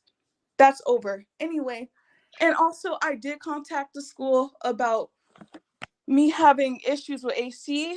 I'm put in maintenance orders several times, and the maintenance people came about 2 or 3 times fall semester, and they made up excuses every single time. You don't go to SGA and stuff over problems with like housing. Like that's really a personal problem, and you have to go about it with like RAs and stuff. I guess you would go to SGA if it's like a widespread problem, like mold was or mold is, and students did go to SGA, and I was a part of the Student Government Association freshman year, and we had to come up with ways to combat mold and tell students do this to prevent mold or to get rid of it. Why are we coming up with ways to do that? The school should be doing it. Students shouldn't have to mix like bleach and water to get rid of mold. Please. Oh, hold on now. I got something from Mr. Campbell. Uh he just said something. He just said something that I'm looking at from my phone too, because I'm trying to type too. Say he's not lying because his daughter works. Says daughter works down there in the science building, Whitehall, in a nursing building, and she has to work. She has to wear a mask all the time because of the mold, and they can't do science experiments. That's what we dealing with in 2023. Well, I feel that I'm definitely solutions oriented, and unfortunately I couldn't make it to Daytona on today's what, Tuesday, on yesterday, Mm-hmm. but I will be going to Daytona tomorrow, for some other stuff. But if this young lady would definitely like to to show me what she has, I definitely have access to a few people that I know. I know only 3 people on the board, um, and I'm definitely going to be having some Wait, conversations. you know board members that are actively on Bethune Cookman's board? Okay, I know who they are. All right. I know Yeah. one of them. Well, I know three of them, and one of them we met on this show, right? And that's Mr. Crossman.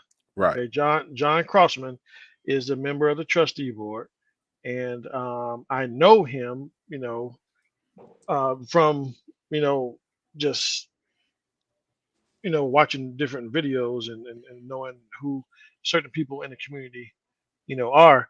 But and there's some other people that I know that are on the board. Um, some personally and some I just know them based on family.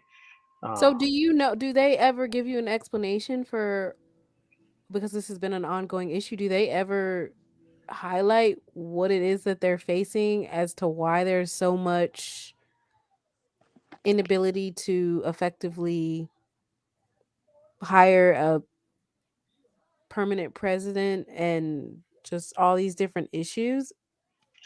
well, I think a lot of people are dodging questions for sure.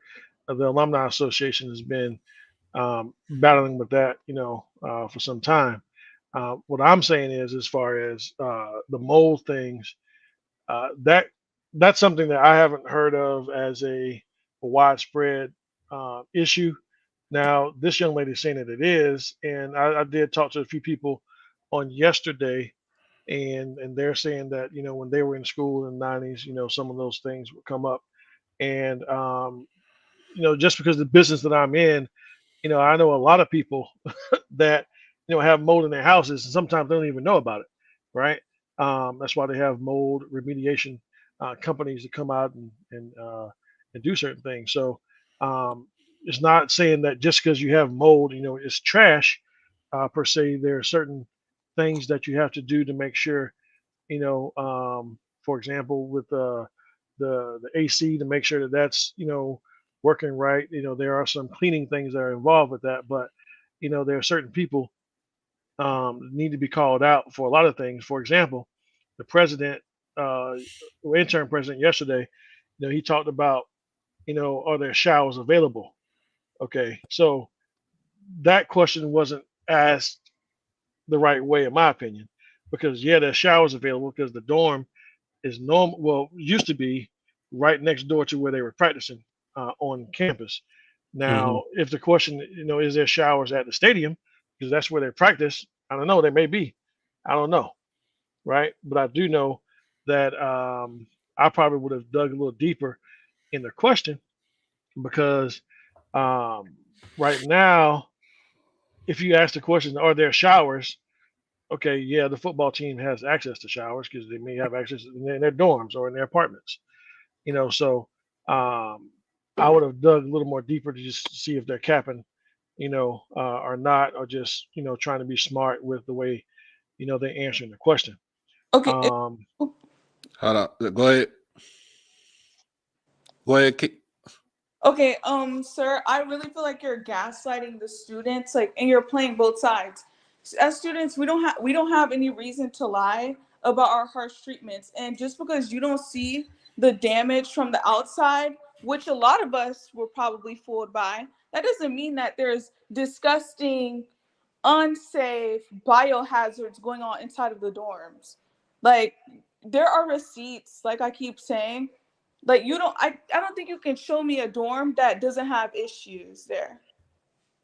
okay, and what my point is, and I'm not really paying attention to the comments because sometimes they can get you sidetracked. But what I'm saying is, I'm trying to help, right? So as far as gaslighting the situation, my request from you was, hey, I'm probably going to be over there tomorrow. I'm not sure yet, but that's my goal. And I would like to definitely talk to people who are having issues and see if there's some solutions that we can come up with, or at least highlight them. The pictures that I saw on the news with the blankets and the bed and the hat with the mold on it. I can't believe people were living in those type of situations. And if people were having mold, I don't think. Now, are you saying that that's the type of mold you had in your dorm, or was it something different than I that? I stated before, I personally did not have mold. I had no AC for a whole year and brown water for a few days like everyone else on campus. But I had a friend whose luggage was covered in mold when she got back home from break, fall semester entering spring. And there were several people like that, and they had to move them from Bronson and to Faze because of the mold issue. Hmm. It's that serious. Like, it's nasty. Nobody's lying. Right, and I don't believe you're lying. I'm saying that the the administration is lying, right? I'm not calling you a liar, right? I don't think you have anything, to gain by coming on this show and lying. Now, for other people who may be trying to save their jobs, that's different. They may have to lie in order to carry a certain narrative. But for me, being a concerned um, black man who loves black people, I wouldn't want my daughter. I don't have one, but I'm looking at you as my daughter, and I wouldn't want you to be living in those particular situations, which is one of the reasons why uh, some of the things that I'm looking to do in the community over there is being done to try to create some other options, right? But also to create some resources to try to give back. But So, I definitely wouldn't want you to be living, or any other students to be living with mold. But I do know that sometimes if you leave any situation, and they, for example, it's a break, a week or so break, and you don't have, you know, the proper ventilation, right? Uh, Things start to grow, right? So, and those things should be addressed by the facilities department to make sure that that doesn't happen, because there are health hazards, um, that would come up to that. So, or all come right. from that. So, it's always a question that I've asked, and I've been asking this for like the last couple of days. Who polices the board of trustees? Now, there's an answer. The answer is the United Methodist Church. What is the church uh willing to do to rectify this situation? Because it when it comes down to the leadership, because if you got adequate leadership, if you got above and beyond leadership, then it's going to trickle down all the way down to the students. But it does say that some board of trustees of private universities, they can be selected by an alumni vote or Mm-hmm. by existing members of the board. So that might actually be why the board of trustees decertified the alumni, because the alumni is responsible for voting on who can be on the board. So basically, once they decertify the alumni board, now the alumni cannot be responsible for um, appointing who's on the board. So I would say that possibly maybe one of the demands is to reinstate the alumni board. I mean, excuse me, to reinstate the alumni association. So there is actually, um, two alumni associations. One is the Mary McLeod Bethune, um, Alumni Association, which is used to be the original, So that's and the one that got decertified, right? right, they had to change the name So because doesn't that they mean that they can't actually vote to remove board members because they've been correct, decertified? So correct. that's why I was saying, like, making sure that the board of trustees is able to be held accountable. They need to reinstate that alumni association. That has, you have to replace that, because other, like, you don't have anybody to put the board of trustees into check and to hold them accountable. So I would venture to say, uh, bringing back the alumni association so that they can hold the board of trustees accountable is very important. Now I got a question about this. This is coming from Rennie Paris. Uh, is asking the current board chair, who is Belvin Perry Esquire. Uh, he tried to become the president of the school, and he was rejected by the board because he was unqualified. Now, in a sense, I'm gonna be honest with you. That kind of tells me what type of person that's the head, what I'm saying, head of the table, what type of person that he is.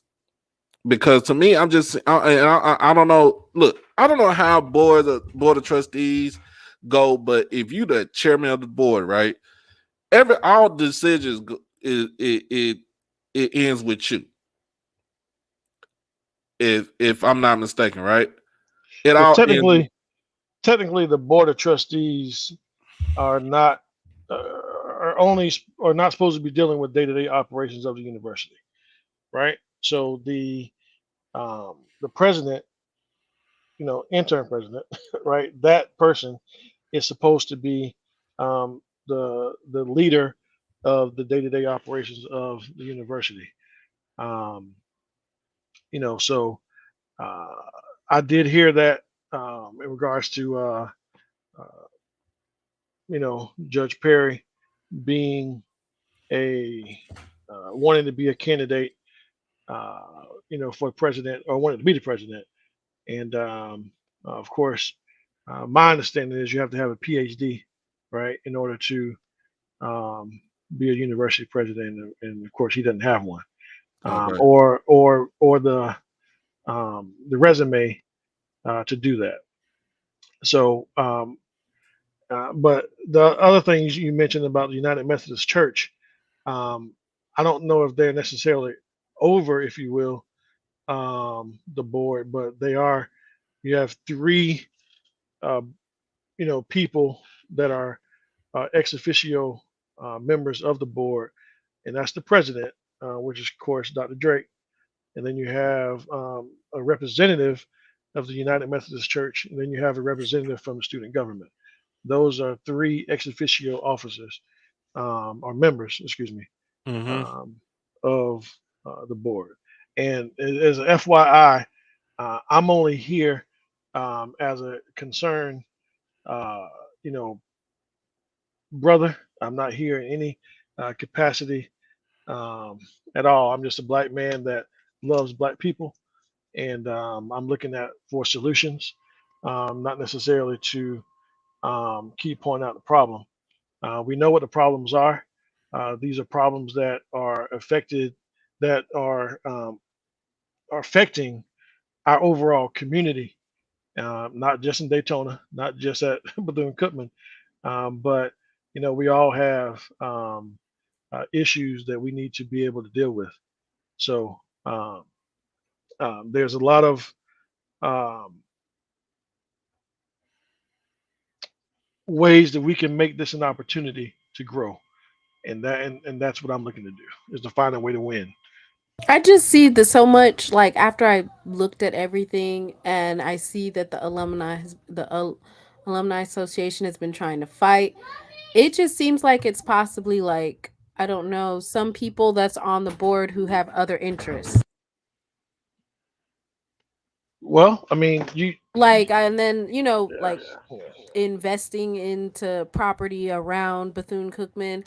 I mean, I'm not saying that there's going to be gentrification around the school, even though it's so close to the Daytona racetrack, but it just seems like uh, the board of trustees does not have Bethune Cookman at like their best interest, and they're just kind of like slowly but surely chipping away at the probability of this school getting you know, out of something that Edward Waters was able to turn around with the proper administration and leadership.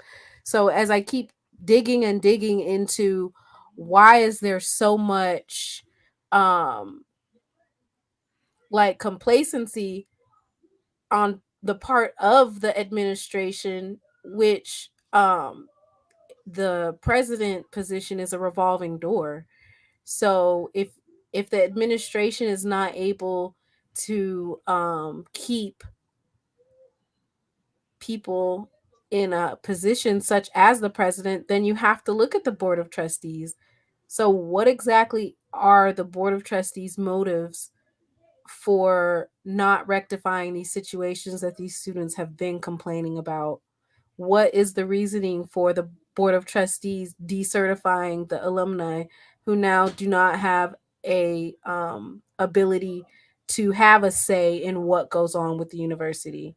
Like, the fact, yeah, and just like he's saying, the fact that he wanted to become president, that just screams like the board Red of flag. trustees has to go. Like, the campus is right next to the water, right next to the raceway track. I think it's Daytona 500 or whatever it's called. Like, once again, I'm going to always advocate and try to figure out what the bigger picture is. And based off of what I can see, whoever is on the board of trustees, they might be lining their pockets with developers and people outside of Bethune Cookman to try to ruin it. Oh, before we answer that question, Keely, you got something to say? Yeah. So again, it's the comments. So somebody said like, if you're coming back with mold on your luggage just from the hurricane, I keep saying, y'all, the mold has been there before the hurricane. This was freshman year, my fall semester. So that's probably like coming back into spring. There was still no hurricane. People who live in Bronson have had mold corroded all in their room, on their clothes, on their dressers, on their ceilings, on their beds, everything. There's no excuse, and it's okay to hold people accountable. We're all Black, but that doesn't mean that we can't say, hey, you're wrong. And these students deserve better treatment. That's it. All right. Of course we got I got my uncle, Mr. Campbell. You know what I'm saying? He always gonna congratulate anybody that's stepping up. Where I got a question. So were you at the protest yesterday? Yes. Okay. And so my thing about it with the protest, y'all did y'all was it was peaceful? From some of the videos it was peaceful. Did y'all get any type of pushback from administration or anybody like that? No, it was actually really good. Like, there were students speaking up. We walked and even had police escorts. Like, it was fine. There were no like people in charge out there at all. It was just student led. So it was good. So let me all right. I got my guy. I will hit him up later. But it's some issue. This is an issue that we all need to kind of focus on. And like I said, I'm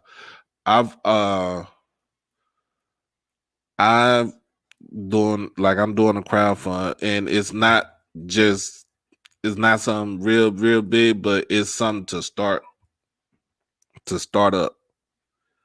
And it's probably, with the football team, with the athletics, because I had people that was athletics on the show the other day, but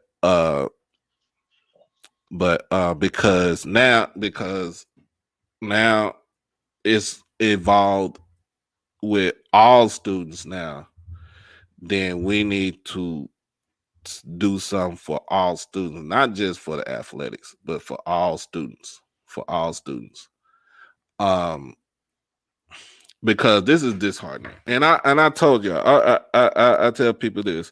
I took a sabbatical from Jackson State, and I went down to Stephen F. Foster, and I ended up with a staph infection in my leg, and darn near, I did not. If I didn't catch it, I would have either had my leg amputated, or I could have died from the bacteria going through my bloodstream.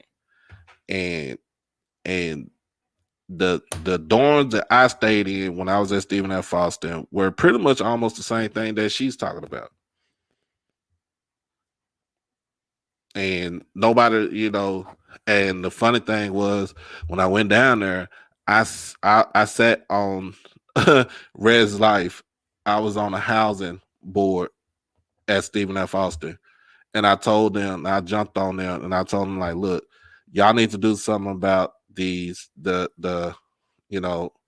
need to inform these students about staff. We need to inform them about walking around a bare tile floor with no shoes on. We need to do something about certain rooms that don't have AC.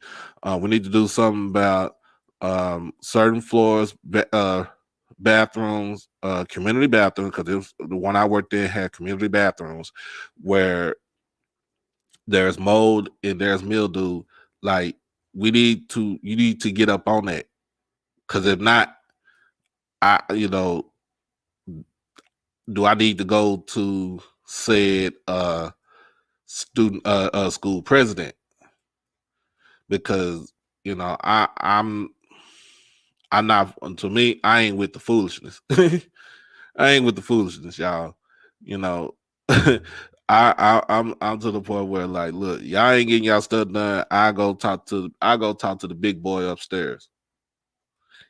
And if he ain't gonna do it, I'm gonna run myself to the local news station and talk to them about what's going on this campus.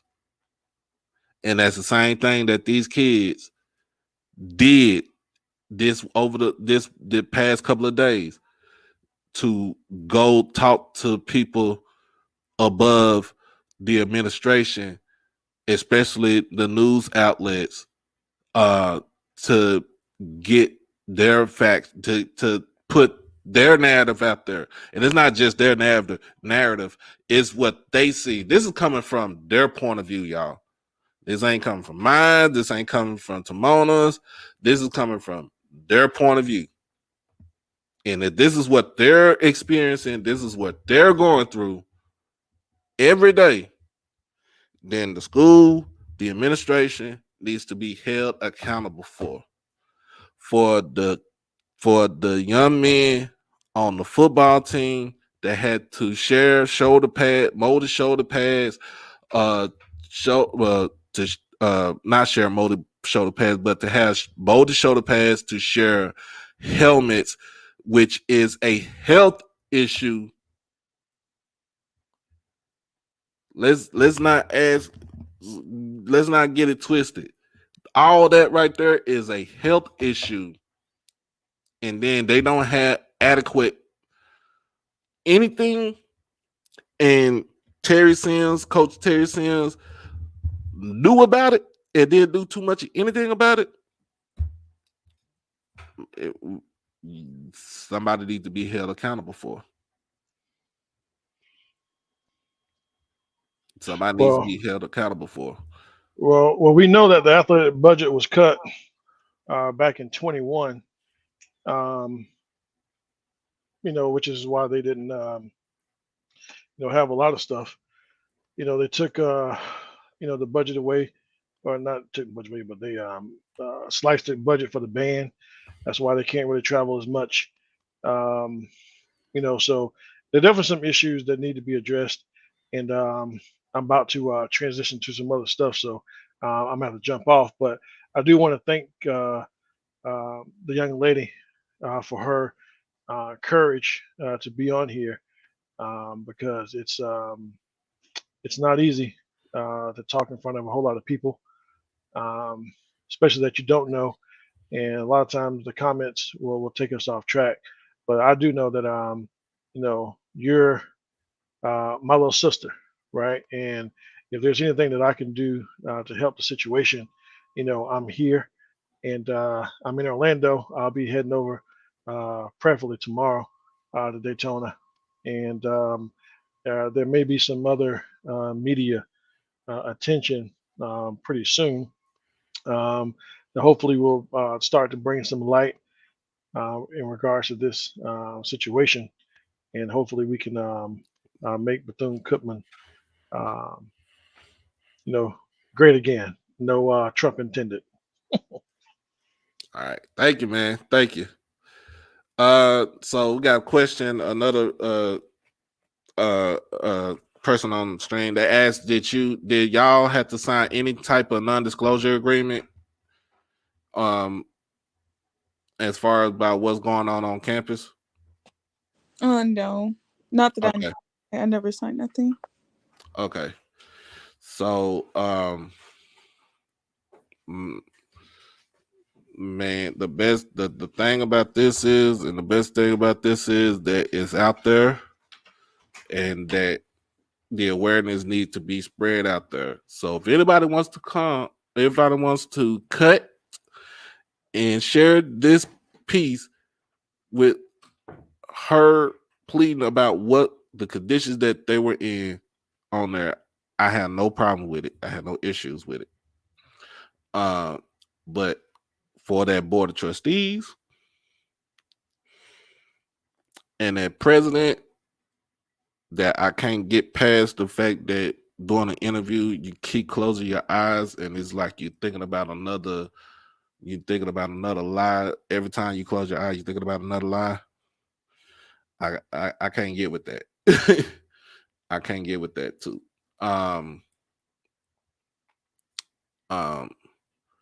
Hopefully, they can get the FEMA funds expedited, because that's one thing that's gonna need to happen in order to get some of these buildings fixed. Then expedite the FEMA funds, because the more and more that these buildings sit and they have structural problems and water coming in them, the worse and worse that the mold is going to get. So hopefully they can request for expedited funds or emergency funds.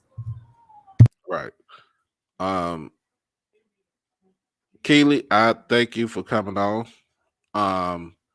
If you have any type of any time or anytime you want to come on to kind of voice your concerns about Bethune Cookman, you are more than welcome to come on this show anytime. Thank you for having me, and I definitely will, because I don't want the conversation to die down. People need to know the truth, and yeah, just don't send your kids here. Don't pay $30K. Go somewhere where you're gonna get your money's worth, and stay blessed. Oh, and HBCUs are still good, just not Bethune Cookman right now. Anyway, bye. Thank you. Thank you. So she done made her disclaimer. Don't send your kids to Bethune Cookman. You can send them out any other HBCU, but don't send them to Bethune Cookman. So now here's a crazy thing. Who said that they don't need FEMA funds until the administration issues are resolved? You do realize that there are buildings that have structural damage, and when it rains, water is going to get into those buildings, and those buildings are going to double down on the destruction of those buildings beyond repair. Yeah. And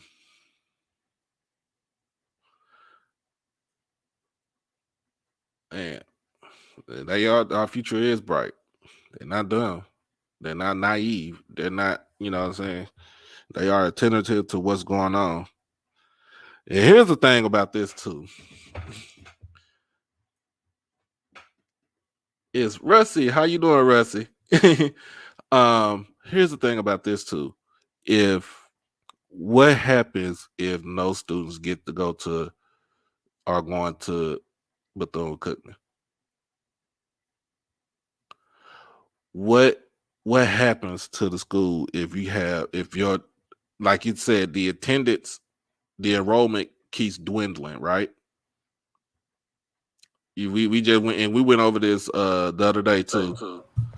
The Oh enrollment yeah, keeps the numbers dwindling. where it was like 2,400, I believe. Right. And What happens when it gets it's down to like 200 to 300? well, that's a stretch. I don't think there's going to be only 200 to 300. As you said, as the lady pointed out, which I think I have that. I have that paper. I just put it up there so you can see it. Mm-hmm. Um, I think the lady highlighted, or the young lady, she highlighted something really important, and that is she still has love for her university, Right. but she would like to see things change, and they need to change quickly. So I would venture to say that the administration and as well as the board of trustees, they've always had issues and problems. COVID exacerbated those problems, and then the hurricane, and now it's being exposed, all of those problems. So now not only do you have the mold situation, which was before the hurricane, Mm-hmm. but you have the hurricane, which that brought more structural damage, and then you have Ed Reed, who basically was exposing them and brought in all this media attention.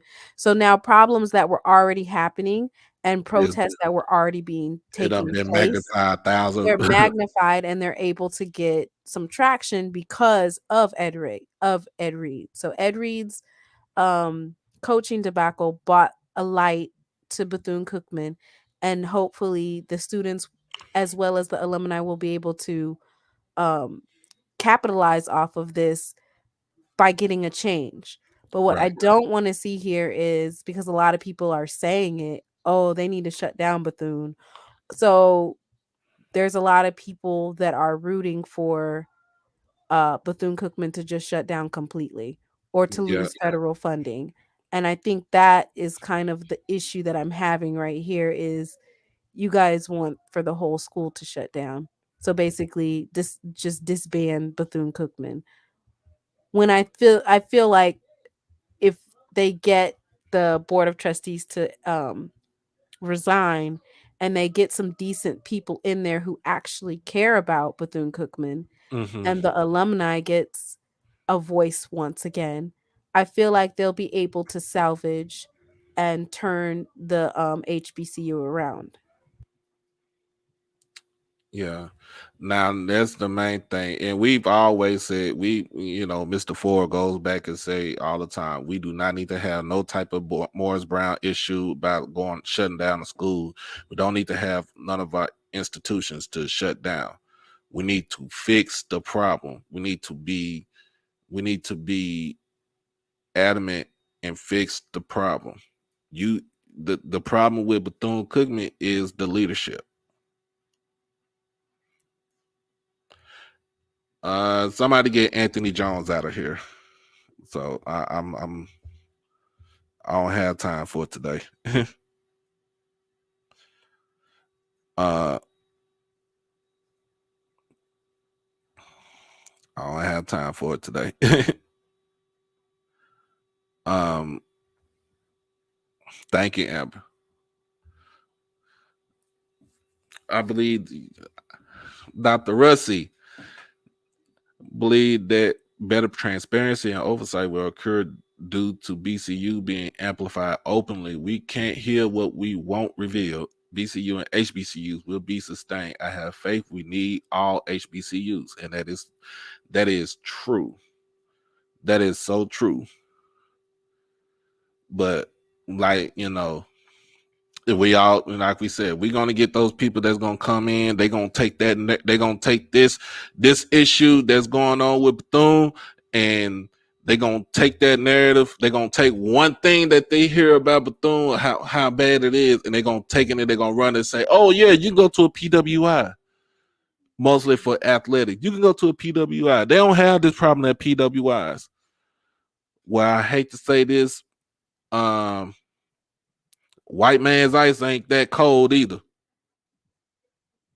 So they got issues just like we got issues. If your university or your college has been built since the 1800s, and we have some universities that has been built since the 1600s, you're going to run into some situations.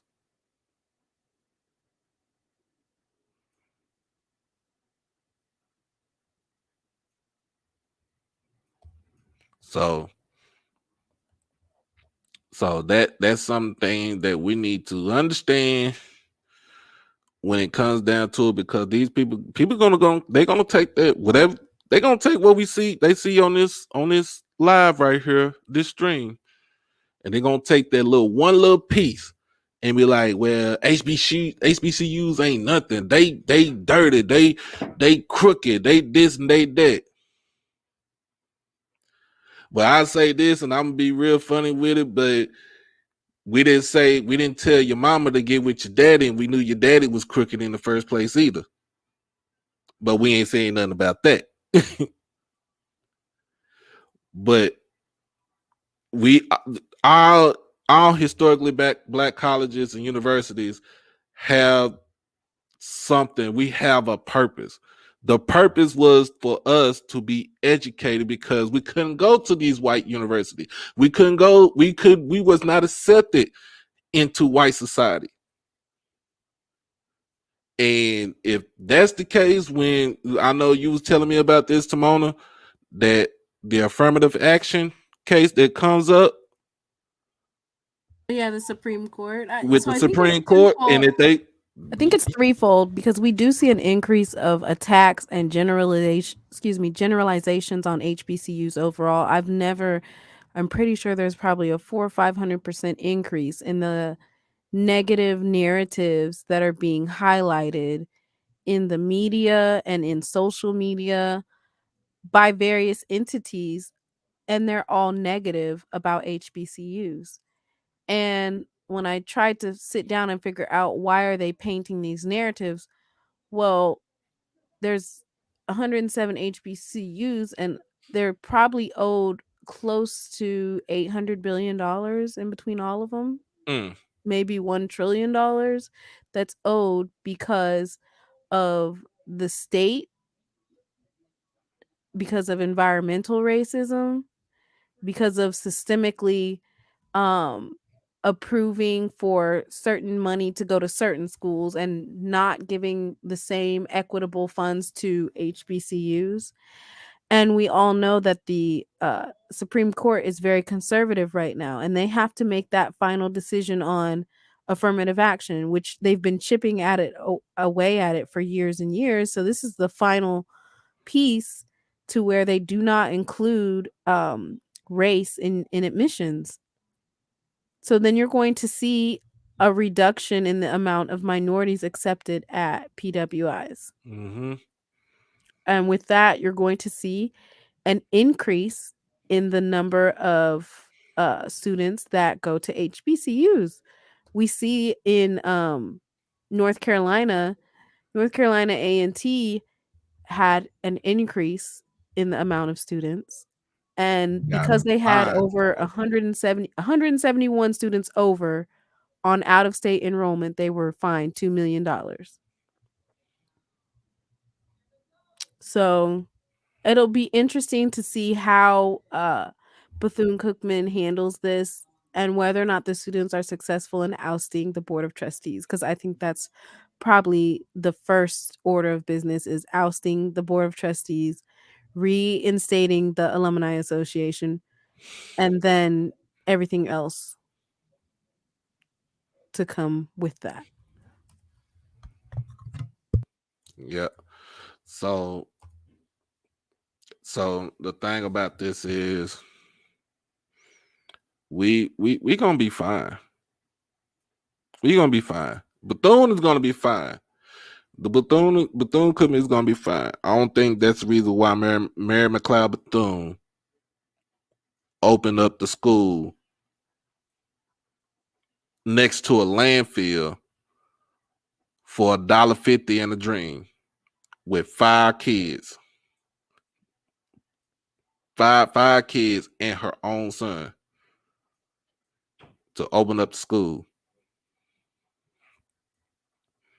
I don't think she would want this to happen to the school that bears her name to it.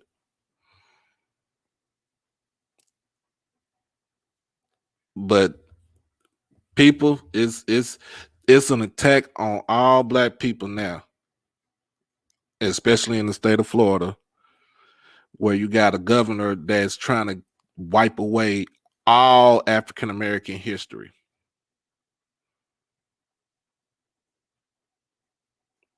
And I say this on that.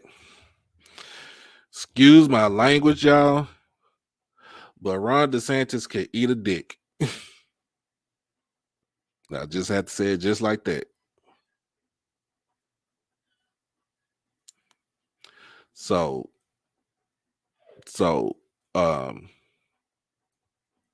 all of our institutions need to be protected at all costs. That's the reason why we gatekeep so hard. we gatekeep our institutions, our universities, our institutions, our cultures, our organizations. We keep gatekeeping ourselves because we got idiots like a DeSantis, like this board of trustees, because they want to see it fail.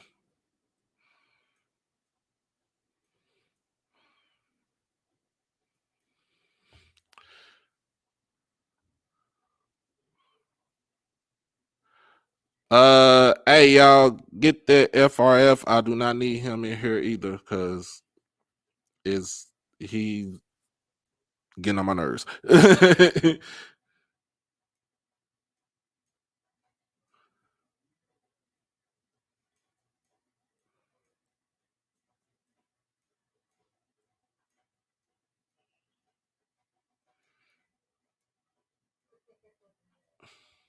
And that's what's gonna happen. We're gonna keep continuing gatekeeping what's going on.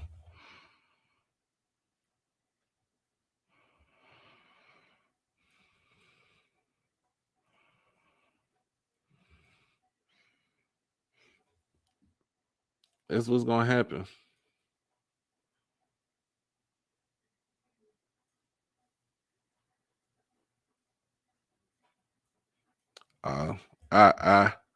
I think somebody. Let me see.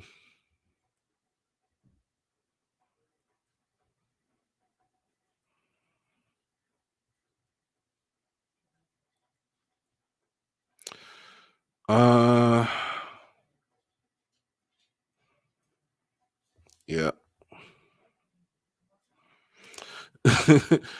Yeah. So, man, I appreciate you coming on the show as always, Tamona. This ain't gonna be this subject, this issue will not die, will not go away.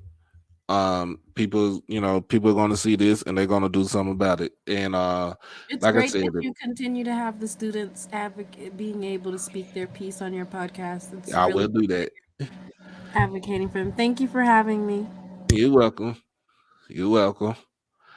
And like I said, if you want to go ahead, I'm crowdfunding for BCU athletics. Is cash out to Holiday 1925. It's something.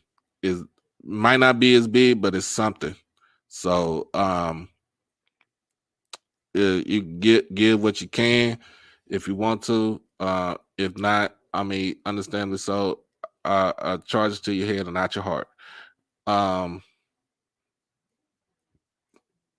$4.99 membership for the channel, man. Look, like I said, none of this money goes to my pocket. It goes towards a bigger purpose. So this, for the membership, it goes towards anything to deal with the channel. What I'm doing the crowdfunding for is to go directly towards BCU athletics. All right. And this is what I started on Sunday. No, not Sunday, but Monday. No, Saturday. I started this on Saturday, and so far we are at we're still at $240, and I'm trying to raise up to 2,000 by mid February. So I just say put your money where your mouth is. Let's go ahead and get these. Let's go ahead and make sure that our kids, that the future of our universities are on good footing, are in good shape. But the main thing is Bethune Cookman, you better get your affairs in order before somebody come down there and get it done for you.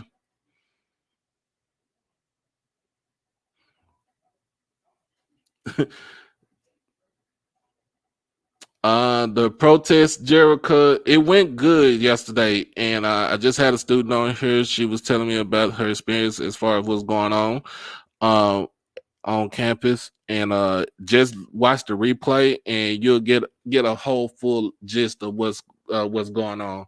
But like I said, oh, hold on, Cash App. I'm still working this damn laptop.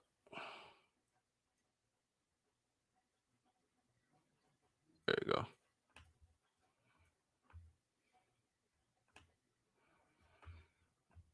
There you go. If you want to go ahead and send the cash out.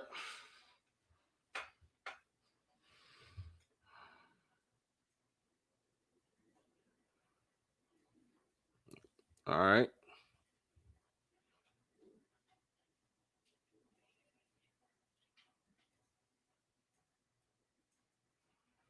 That is agreed. See, I like it when I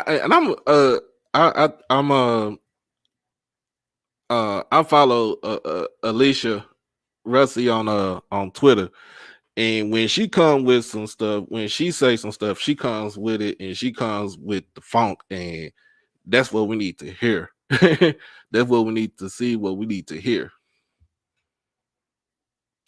What's going on, Blue man? I'm ready for some signing day action. I'm ready for some it's too early football predictions for 2023, man. So as always, man, if you haven't done it by now, make sure that you like the stream. Make sure that you hit that comment. Share this with everybody. Don't just share it with people. Share it with everybody and anybody that wants to listen to this show, that wants to watch this show, and that wants to help out with what's going on at Bethune Cookman. Also, make sure that you are subscribed, and if you want to be an exclusive member, just hit that join button on my page, and it's all good for the $4.99 a month, as always. Jacinto, motion to adjourn. I guess motion to adjourn, and Leonard, you second that. All right. Motion to adjourn is is good. Boy, y'all try to use Robert Rules of Order like it wasn't nothing. So this is like I said, that is my Cash App right here. That way you can go ahead and we can do this crowdfunding, and we are good. I did see something that said prayers to down in South Texas. It was hit with a tornado. So prayers to my fellow South Texans down there, man. Look, we're praying for y'all. And we also gonna be praying for Bethune Cookman, because I want to get them get their issues together. If you can, Sophia, you can actually cut it and send it out on from YouTube from my part, and then I don't mind sending it to the BCU, the that segment. I do not mind, long as you just add me up in there, we good. But as always, man, we gonna come again. I probably might do a show tonight, probably do a show tomorrow. I don't know what my schedule's gonna be, but thank everybody for rocking with me this afternoon, as always. But in the meantime, between time, there's always what I say. Y'all be blessed. Y'all stay safe, and also y'all stay dangerous. Peace.